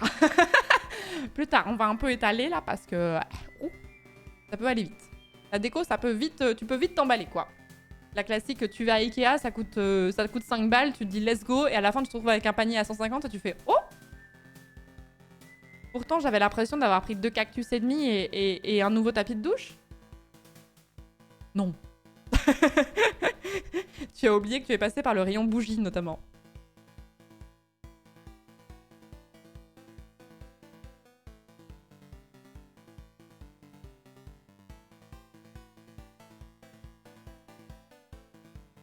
J'ai rêvé du do-it-yourself depuis la peinture de l'étagère. Non, enfin, j'ai peint la commode après, mais là justement j'attends d'avoir ma nouvelle voiture, enfin ma voiture tout court, et pour finir les do-it-yourself que je voulais faire. Du coup ça c'est un truc dont je vais m'occuper dans pas longtemps, ça je pense justement. Que pour ceux qui n'auraient pas suivi, en fait là c'est mon décor. Attendez, je vais le mettre en grand, ce sera peut-être mieux quand même. J'ai envie de faire pipi, OMG. Là c'est en bois. Ici, l'étagère, elle est en bois. Et du coup, je trouve ça pas raccord que ce soit une... C'est une commode Ikea très classique. Je crois que c'est la référence Malm ou un truc comme ça. Qu'elle soit en blanc. Et du coup, je voudrais mettre... Enfin, entre les tiroirs et sur le dessus, je voudrais mettre un espèce de revêtement effet bois qui va être un espèce de lino, quoi, en fait, quelque part. Et mettre des petites poignées et tout. Et j'ai pas pris le temps de le faire parce qu'il faut que j'aille à Leroy Merlin, vroom. Pour aller acheter mon fourbi. Les bougies, c'est ça vraiment. Si vous avez un chat, c'est vrai que... T'évites. Moi, je suis pas très team bougie, parce que j'ai toujours peur qu'il se passe une merde, mais... J'ai moult cadres avec des prints d'artistes à afficher, mais je peux pas les accrocher au mur de mon appart actuel. Du coup, les cadres restent au sol ou sur les meubles. Alors, un cadre sur un meuble, ça peut être très joli, mais en vrai... moi, pendant très longtemps, je me suis retenue de faire des trous dans mes appartements. Et en fait, je me suis dit, ah, mais au pire, quand je vais déménager, bah, je prends un petit temps pour reboucher le trou très vite fait. Et des fois, il se voit même pas, en plus de ça. Et puis, tant pis, enfin, faut vivre aussi dans ces appartements, quoi. S'il faut attendre d'être propriétaire pour pouvoir afficher ce que tu veux chez toi, c'est bon, hein. C'est bon, hein.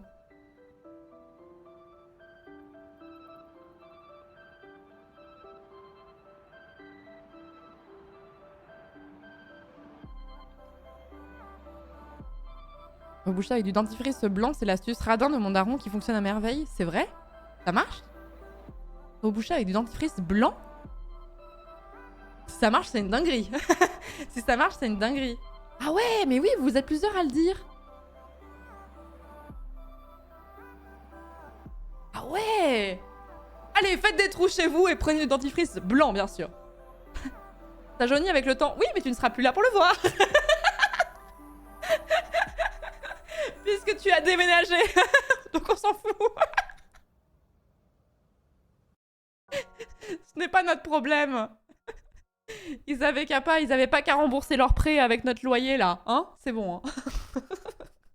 Merde.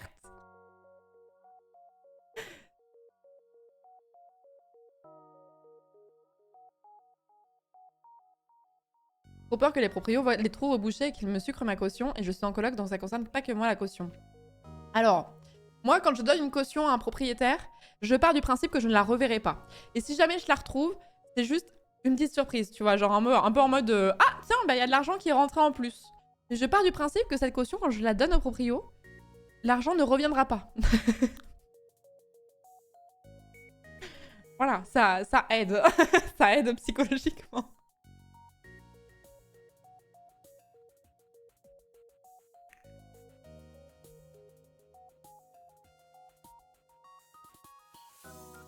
En vrai, prochaine fois que j'ai un proprio relou, je fais ça. L'actuel est trop gentil. Enfin, quel évoli qui a le seul propriétaire sympa du monde, quoi. Trop la chance. La caution, on peut pas la sucrer entièrement pour des trous dans le mur en théorie. Oui, en théorie. Mais en vrai, c'est ça le problème. C'est qu'en fait, en théorie, on peut pas te la sucrer en entier. Mais tu sais très bien comment ça fonctionne. Les propriétaires, ils vont se faire un malin plaisir à te rendre une partie ou mettre 1000 ans à te la rendre et tout. Et tu vas pas commencer à faire des démarches au niveau des tribunaux pour récupérer une caution de 1200 euros, tu vois. Parce que tu sais que tu vas en avoir pour plus cher de procédure que pour de caution. Pour les cautions, en pire, vous payez pas le dernier mois du loyer et c'est la caution qui prend ça en charge. Totalement illégal de faire ça, ne faites pas ça, enfin, pas du tout. Non, non, non.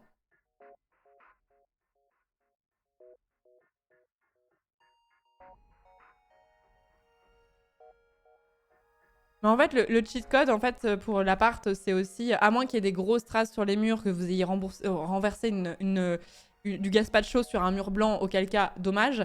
Mais en fait, si votre appart, vous l'avez vraiment rendu genre bien clean, qu'il est bien propre et tout machin, si le gars il commence à voir qu'il y a... Enfin, si vous allez suspendre un cadre avec un petit clou, le clou, il va pas faire un trou de fou. Genre, faut vraiment se pencher sur les murs pour le voir, quoi. Donc... toujours récupérer mes cautions, je pense que j'ai eu de la chance. Moi, il y a...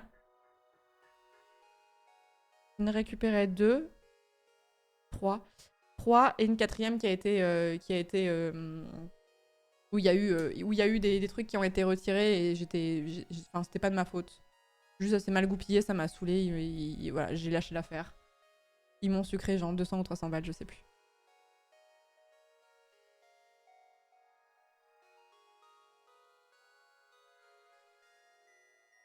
Et oubliez pas en plus que il y a un truc normalement dans l'état des lieux aussi qui doit être pris en compte, c'est l'usure naturelle des choses en fait. C'est le fait que les murs soient un peu moins blancs que quand vous avez emménagé il y a 3 ans.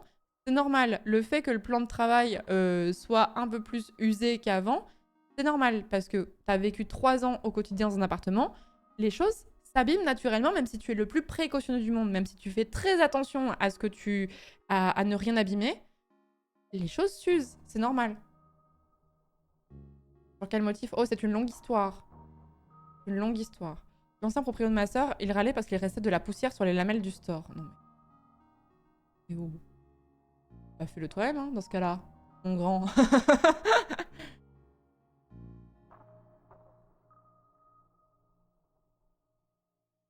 Les choses s'usent, c'est normal. Moi, j'ai des petits trous dans mon carrelage, je pense que c'est mort pour ma caution. Je vais même certainement devoir payer plus.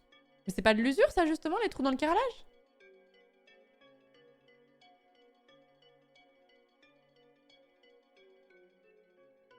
J'avais payé la société de nettoyage qui intervenait d'habitude pour l'agence. Ils ne pouvaient pas dire que c'était pas propre. Ouais, j'avoue que là, franchement... J'ai perdu une caution pour un trou dans une porte en carton alors qu'ils ont démoli l'immeuble derrière et c'était une agence. Non mais là, c'est pas normal. Là, on n'aurait pas dû te sucrer ta caution dans l'ensemble. Mon lapin qui a bouffé la tapisserie, c'est de l'usure naturelle. Ah, ça va moins marcher pour le coup. Ça, il faut s'accrocher, quoi. Dans mon appart à Saint-Éloi. Ah, c'est à Montpellier, ça, Saint-Éloi, non? Ils m'avaient emmerdé pour l'usure à cause du radiateur. Ils n'ont pas pu le retirer de la caution car ils ont eux-mêmes pas réussi à l'enlever. Okay.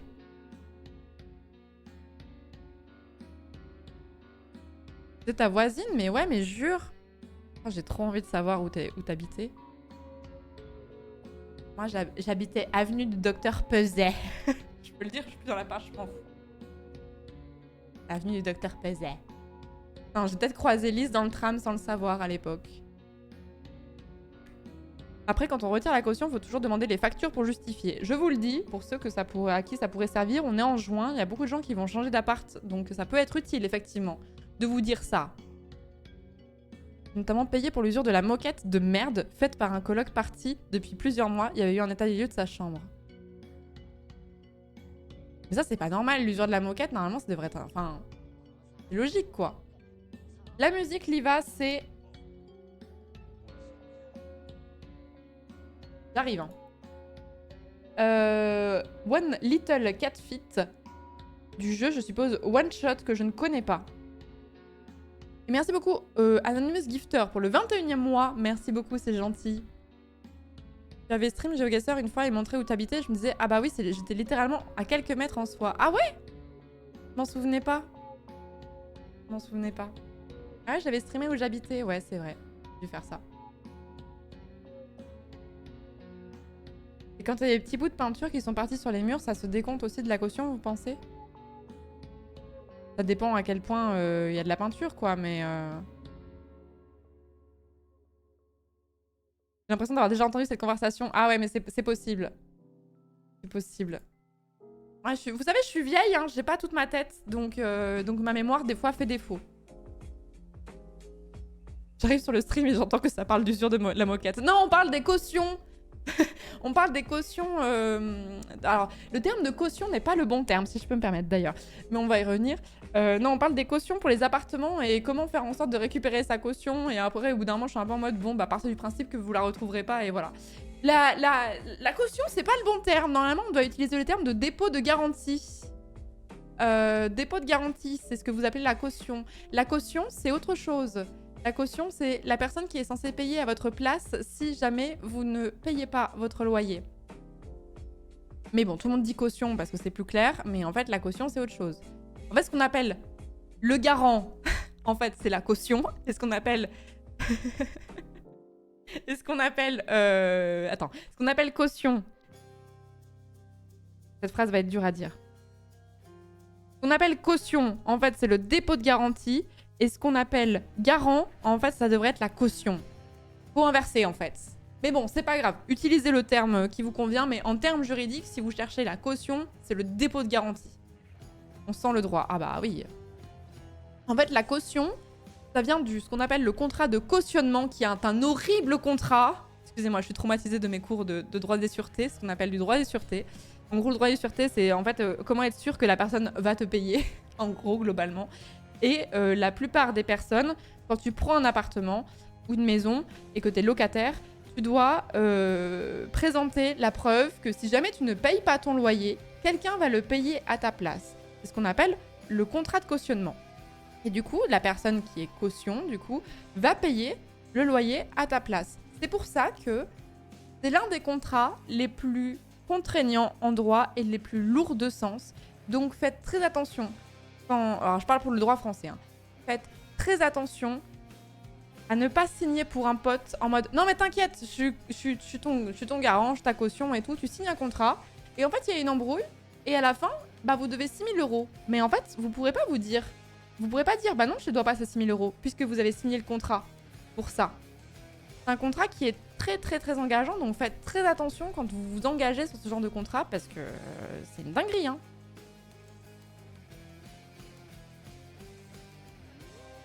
Cours de droit sur fond de musique d'Hadès. Ah, let's go, hein. Ça fait longtemps, hein. Dans la loi, il n'y a pas de copains, ouais.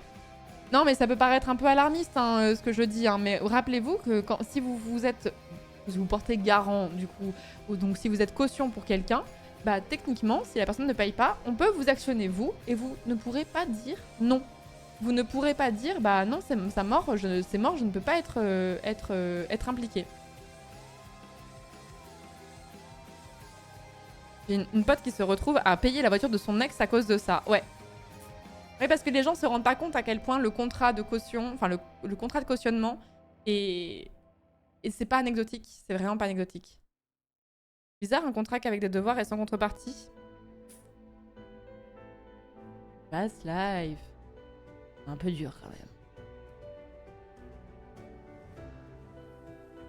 Et je suppose qu'on peut pas rompre le contrat. Non, c'est un enfer. C'est un enfer. Enfin, en fait, j'ai vraiment pas envie de vous faire ce cours parce que c'est vraiment un truc qui est très compliqué et que c'était le droit que je détestais le plus. Donc je vais vraiment vous faire la base de la base. Mais comme le contrat de cautionnement est un contrat qui est très engageant pour les personnes qui le signent, il y a énormément de règles pour que le contrat de cautionnement soit valable. C'est la chose qui peut un peu vous prémunir de ça. Et généralement, les gens ne le savent pas, donc ne rédigent pas comme il faut le contrat de cautionnement. Et du coup, quand tu creuses un petit peu, bah finalement, en fait, la caution ne peut pas forcément être engagée. Mais partez du principe que il vaut mieux pas signer ce genre de choses, même dans une relation où ça se passe bien, on sait pas de quoi est fait demain, donc faites attention. Je vous dis pas de vous méfier de tout le monde, mais juste faites gaffe à pas vous créer des dettes de ce genre de façon, en fait. L'agence avait rajouté des trucs sur l'état des lieux après ma signature, sauf que du coup, les trucs étaient pas sur mon exemplaire. Quand je leur ai dit, ils ont direct tout enlevé, ils savaient très bien que c'était grave ce qu'ils avaient fait, ils espéraient juste que je m'en rende pas compte. Oh, les bouffons. Mais quelle erreur bête, en plus. Après, c'est souvent les parents qui sont cautions, justement, hein, pour les appartements. C'est souvent le cas. En somme, ne signez des papiers que pour vous et en connaissance de cause. Bah, c'est ça, hein.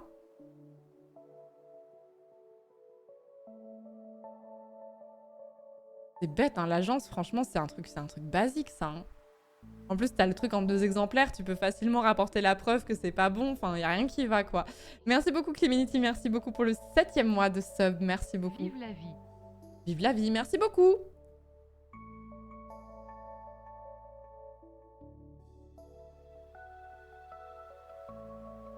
Merci beaucoup.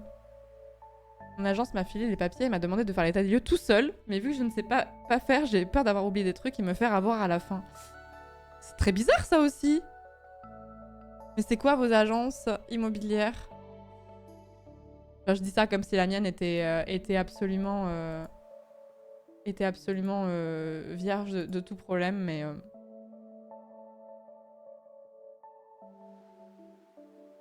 Moi, juriste de profession, ayant mon cap, je me sens bien sur cette chaîne. Ouais, bah oui, mais on va s'arrêter là sur le contrat de droit de cautionnement parce que j'ai pas envie de parler de la mention manuscrite. Si tu veux faire peur à un juriste, tu lui dis mention manuscrite sur la lettre de cautionnement. Évolution jurisprudentielle de la mention manuscrite.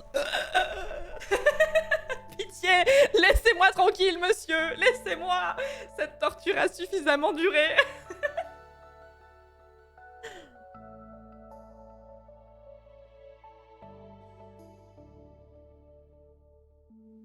Non, mais par exemple, moi, j'ai dû signer un truc avec ma banque, là, il y a pas longtemps. Je me suis coltiné toute la lecture du contrat.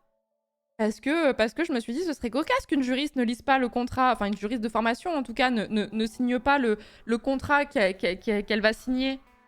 Et putain, mais c'est réverbatif, c'est chiant, même quand t'es juriste, hein, donc... Difflangle, c'est quoi la mention manuscrite? Vous allez googler, hein.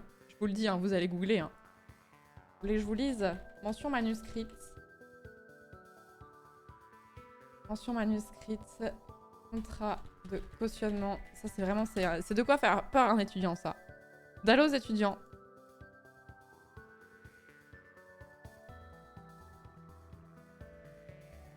Allez, c'est le moment où je perds tous mes viewers. La mention est écrite de la main de la caution prévoyant que celle-ci s'engage sur ses revenus ou ses biens et non sur ses revenus et ses biens comme l'exige la formule légale, modifie le sens et la portée de son engagement, justifiant son annulation. Chambre commerciale 5 avril 2023. Oh, c'est un arrêt récent.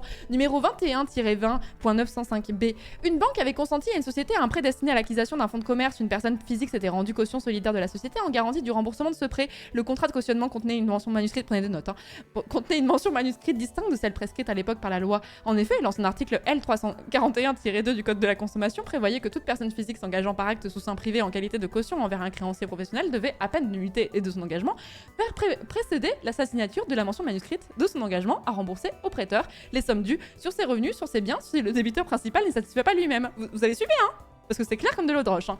Or, en l'espèce, la mention manuscrite prévoyait que la caution s'engageait dans la limite d'une certaine somme dont le montant était précisé à rembourser au prêteur les sommes dues sur ses revenus et ou au lieu et c'est bien en cas de défaillance de la débitrice principale.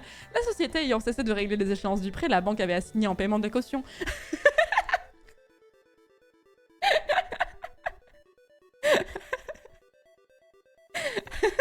On veut un résumé, Florence? Ah bah c'est déjà très résumé, je suis désolée, je peux pas faire moins.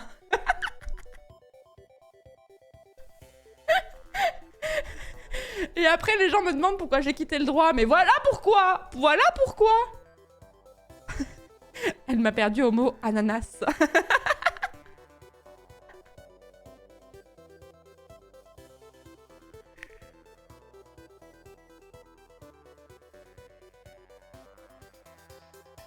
Je suis pas sûre, mais je crois que j'ai implosé. C'est chiant, mais c'est clair. En vrai, je l'ai lu. Bon, je vous ai pas aidé, mais le pire, c'est que j'ai compris tout ce qui était marqué.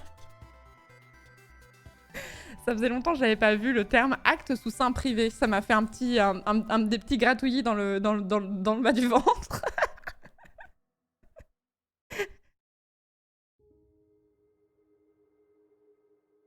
Vous pouvez reprendre à partir du début, madame. Droit, j'ai pas eu le temps de tout noter. Dans le contrôle, bien sûr, ça sera dans le contrôle. Il y a un truc que je comprends pas, c'est que tu pouvais signer des contrats de coloc. Tu pouvais signer des contrats de coloc ou payer le loyer qu'un autre ne payait pas. Ok, ça protège le bailleur, mais t'as rien en tant que ex-coloc pour te retourner contre le gars qui paye pas le loyer.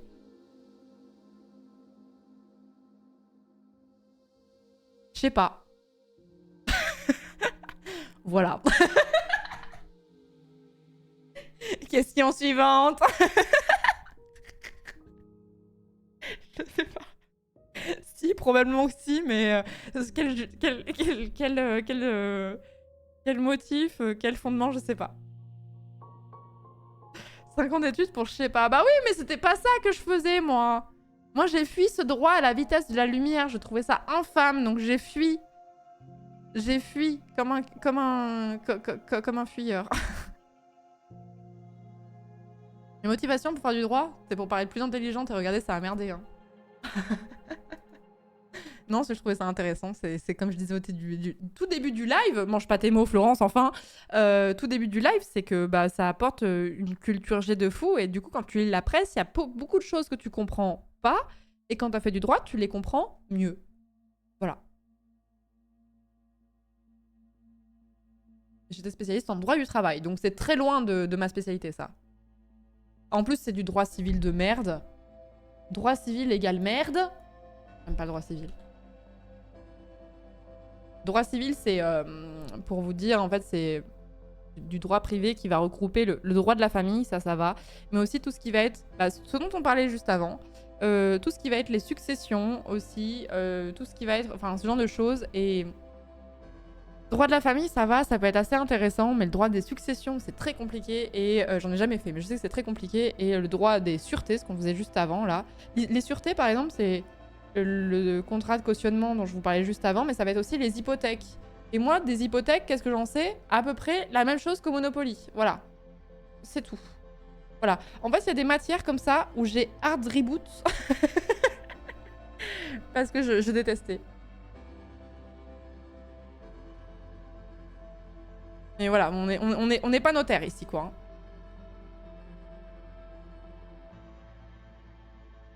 Droit du travail, ça doit pas avoir d'avenir, non? Puisque les jeunes ne veulent plus travailler. Ah bah c'est plutôt côté employeur qu'il faut se placer maintenant, ouais.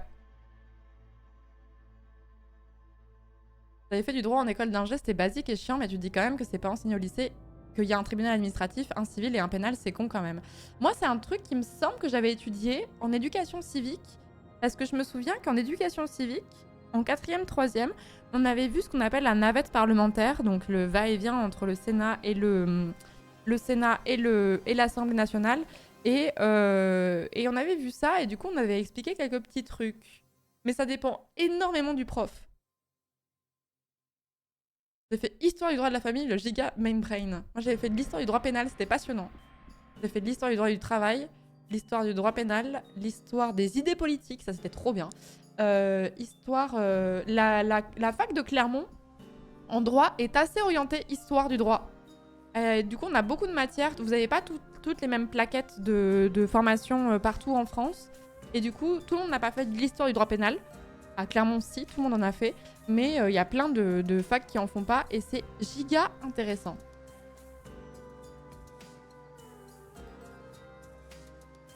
On va faire du CS, Léa. Histoire de l'histoire. La seule chose que j'ai fait qui est techniquement du droit, c'est du droit d'auteur très léger. Droit d'auteur, j'y connais rien. C'est sur les lois belges parce que je fais mes études en Belgique. Je ne connais rien en droit d'auteur.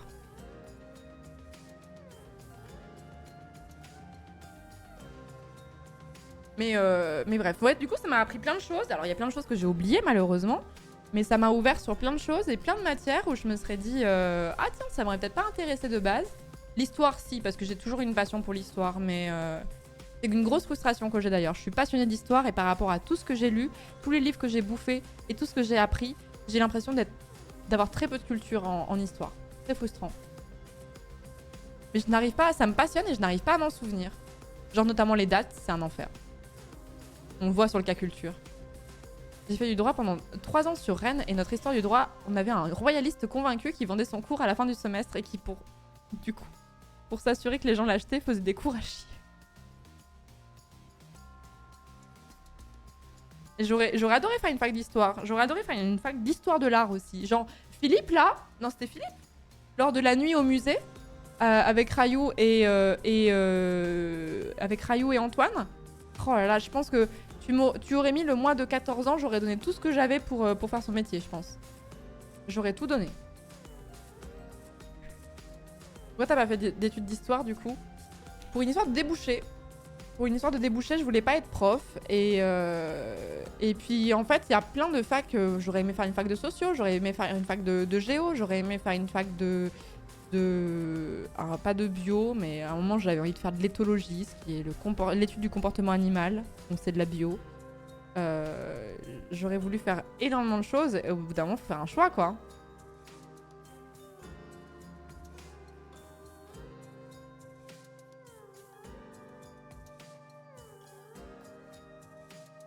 Faut faire un choix. C'est pas grave, un jour peut-être que je prendrai des cours à la fac en tant qu'auditeur libre, je sais pas.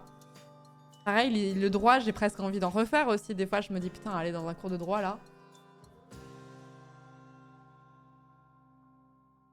Aller dans un cours de droit du travail pour voir à quel point j'ai perdu. J'avais une fac d'histoire et maintenant, j'ai le chômage depuis pas mal de temps. Pas envie d'être prof non plus. Ouais, je sais pas trop... à faire des concours de la fonction publique, mais avec un cursus en histoire...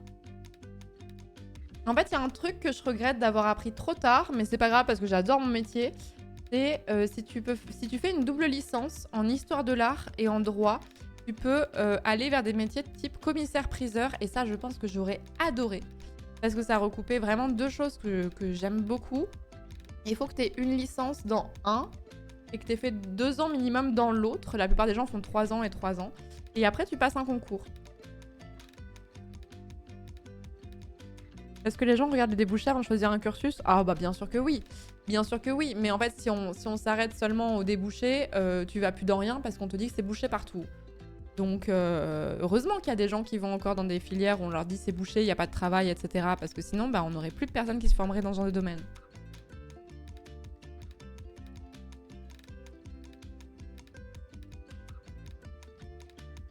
J'ai fait une licence de géo à la fac, il y avait des cours vraiment sympas. Ouais, moi j'aurais adoré. Mais je regrette pas d'avoir fait du droit. Mais juste, au bout d'un moment, faut faire un choix, quoi. Je peux pas tout faire. Le commissaire-priseur ne va plus exister. Ah bon? Fusion avec les huissiers de justice et ça donne les commissaires de justice. Ah bon? Je ne savais pas. Fusion avec les huissiers, mais c'est pas le même taf. Ah ouais? Mais les commissaires-priseurs, ils ont dû un peu râler, non? Parce que huissier et commissaire-priseur, c'est pas le même délire quand même. J'ai jamais fait de choix, du coup, j'ai fait une prépa ECS. Alors pour ceux qui savent pas, c'est une prépa économique voie scientifique, on va dire. Option maths, quel enfer. Excuse-moi, désolé miracle. Puis Sciences Po, ce qui reste, c'est très généraliste. Aujourd'hui, j'ai une idée de ce que je voudrais faire, mais c'était long de savoir. Oui, mais c'est normal ça. Ah ouais, bah vous m'apprenez un truc, je ne savais pas que commissaire-priseur ça allait disparaître. Commissaire-priseur? Actualité.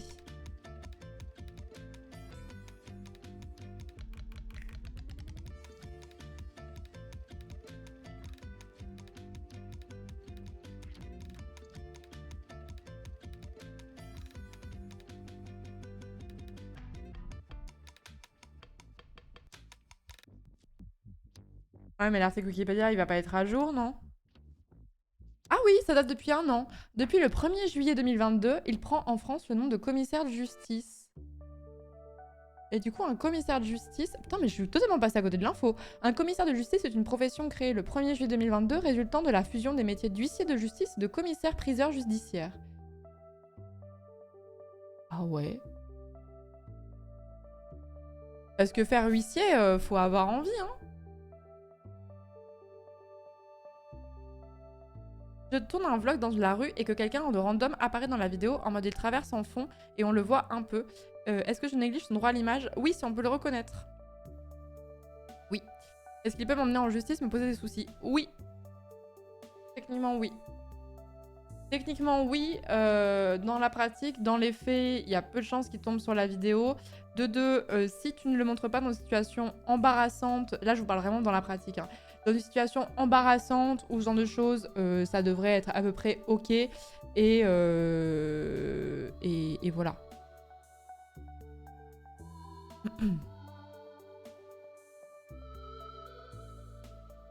Mon pote commissaire-priseur galère de fou à trouver du taf. Ah ouais? Pour moi, c'était vraiment un truc où tu galérais pas spécialement, quoi. J'ai fait un master en communication digitale dans l'objectif de percer sur YouTube. Je ne dirais pas que c'est un échec, je dirais que ça n'a pas marché. Moi, je pense que le meilleur conseil que je peux vous donner, c'est que si vous voulez faire une carrière dans les réseaux sociaux, ne faites pas de formation là-dedans. En fait, je connais pas de créateurs qui ont fait des formations sur les réseaux. En fait, si tu fais des formations sur les réseaux, tu vas plus aller dans la communication d'un service d'entreprise destiné à faire une communication sur les réseaux, sur TikTok, sur YouTube ou ce genre de choses. Mais en fait, votre meilleur formateur, c'est vous-même et c'est Internet. Et voilà, et c'est tout. Donc non, vouloir faire un projet sur YouTube, en fait, faites-le. Et puis vous apprendrez sur le tas. Et c'est la meilleure formation que vous pourrez faire.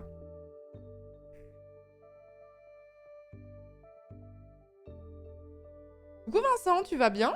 Bravo pour ce joli badge que tu arbores. Je sais que c'était un peu la galère. Très généraliste alors que percer, ça demande d'être spécialiste. Oui. Non, puis en plus, percer sur... c'est pas parce que t'es très bon techniquement sur Internet, enfin sur le montage, sur la communication, etc., que tu vas forcément percer. Parce que je vous rappelle que le facteur déterminant, ça va être le facteur chance. Tout simplement. Voilà. C'était un peu démoralisant, je sais, mais en fait, quand on part de ce principe-là, ça veut dire que si on échoue, ce n'est pas de notre faute à 100%. Et ça peut être un peu démoralisant comme un peu rassurant aussi. Ouais, je vous le dis. Il y a déjà beaucoup de vidéastes sur le créneau de la com d'entreprise. C'est-à-dire quoi, Cronium?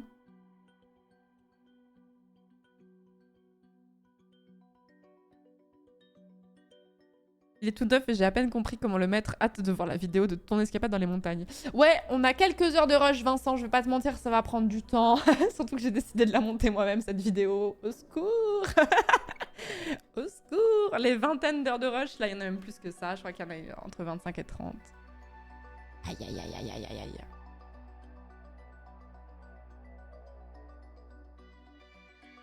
Mais avec plaisir. Avec plaisir. Rien de plus démoralisant que de vouloir faire des études d'art en France. Je m'y connais bien, je m'y suis frottée. Bah ouais, moi c'est un petit peu ce qui m'a... En fait, j'étais trop... Je me suis fermé beaucoup de portes professionnellement. Enfin, dans mes études en tout cas, en étant un petit peu trop rationnelle sur l'aspect débouché et sur l'aspect insertion sur le marché du travail. Alors qu'en vrai, j'aurais voulu plus tâtonner que ça, je pense. J'aurais voulu faire au moins une année d'art, d'histoire de l'art ou un truc comme ça. Et au pire, j'aurais fait autre chose ensuite, c'est pas grave. Mais ouais, j'étais vraiment obsédée par l'insertion sur le marché du travail, alors que globalement, bon, c'est la merde un peu partout, donc voilà. À moins de se pencher sur un truc vraiment très spécifique où il y a très peu de spécialistes en France ou ce genre de choses, ouais, c'est compliqué. Nicode, sa chaîne YouTube est une vitrine pour vendre des prestats en entreprise via sa boîte Audience. Ah, mais ça doit vraiment pas être la norme. Ah ouais? Nicode, il a une... Il vend des prestats... Je connais très mal Nicode, en vrai. Oui, mais c'est vraiment pas la norme, en vrai. Je pense à d'autres personnes, comme beaucoup de gens dans le fitness, notamment, qui vont se servir de YouTube pour vendre justement des formations, des programmes de remise en forme, ce genre de choses. Mais... Je sais pas à quelle heure tu socialises, mais si tu veux faire 2 PB, il va falloir se diriger vers le Mont Céleste. Ah, mais vous avez raison de fou, en plus. Ouais, tout ça pour être streameuse au final. Bah oui, c'est pour ça que je vous dis... bon, alors je vous dis pas que vous allez finir streamer, mais moi j'avais prévu, dans ma vie, je suis quelqu'un d'anxieuse. Donc j'avais prévu le plan A, le plan B, le plan C, le plan C1 et le plan C2. Il y avait des différents embranchements, mais qui partaient de la même idée. Le plan D, le plan E et ainsi de suite. Je vous jure que toute ma vie, je l'ai conçu comme ça, en mode si jamais ça foire, on fera ça. Si jamais ça foire, on fera ça. Si jamais ça foire, on fera ça. Et comme ça, j'avais des boîtes à l'infini, des boîtes dans des boîtes, au cas où. Et ben malgré toutes les boîtes que j'avais prévues, il n'y avait pas celle-là. Donc finalement, la vie, elle est faite de surprises. Des fois, on sait pas. À vouloir trop prévoir, en fait, on se rend compte que ça se passe jamais comme on a prévu finalement. Et des fois, c'est pas plus mal.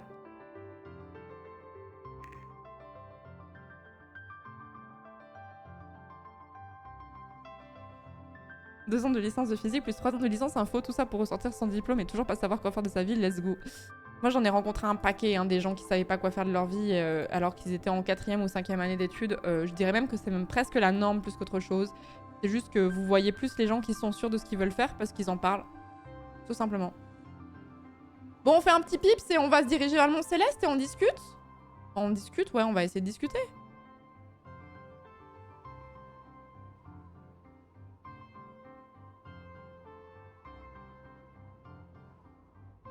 Moi, j'avais le plan A, il a pas marché et j'ai forcé pour que ça marche. C'est aussi une autre hypothèse.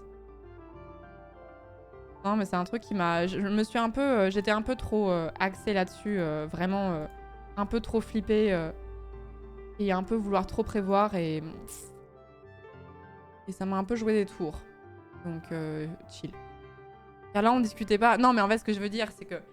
Quand je dis on va discuter dans le sens où on va pas juste se taire et regarder un écran de jeu vidéo, vous voyez. Des personnes de 25 ans qui ne savent pas quoi faire, j'ai l'impression qu'on est plein. Oh, je pense que vous êtes même la majorité en vrai. Hein. Dis-vous parce que j'ai pas 25 ans malheureusement, mais...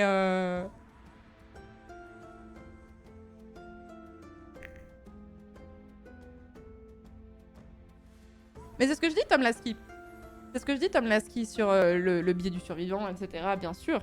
C'est juste qu'on en a parlé plein de fois sur cette chaîne et j'ai pas envie de reparaphraser ce qu'on a dit 1000 fois. Mais il y a le facteur de chance, c'est pour moi le facteur le plus déterminant. Sans travail, tu n'y arrives pas du tout, c'est sûr. Mais sans le facteur chance, tu n'y arrives pas non plus.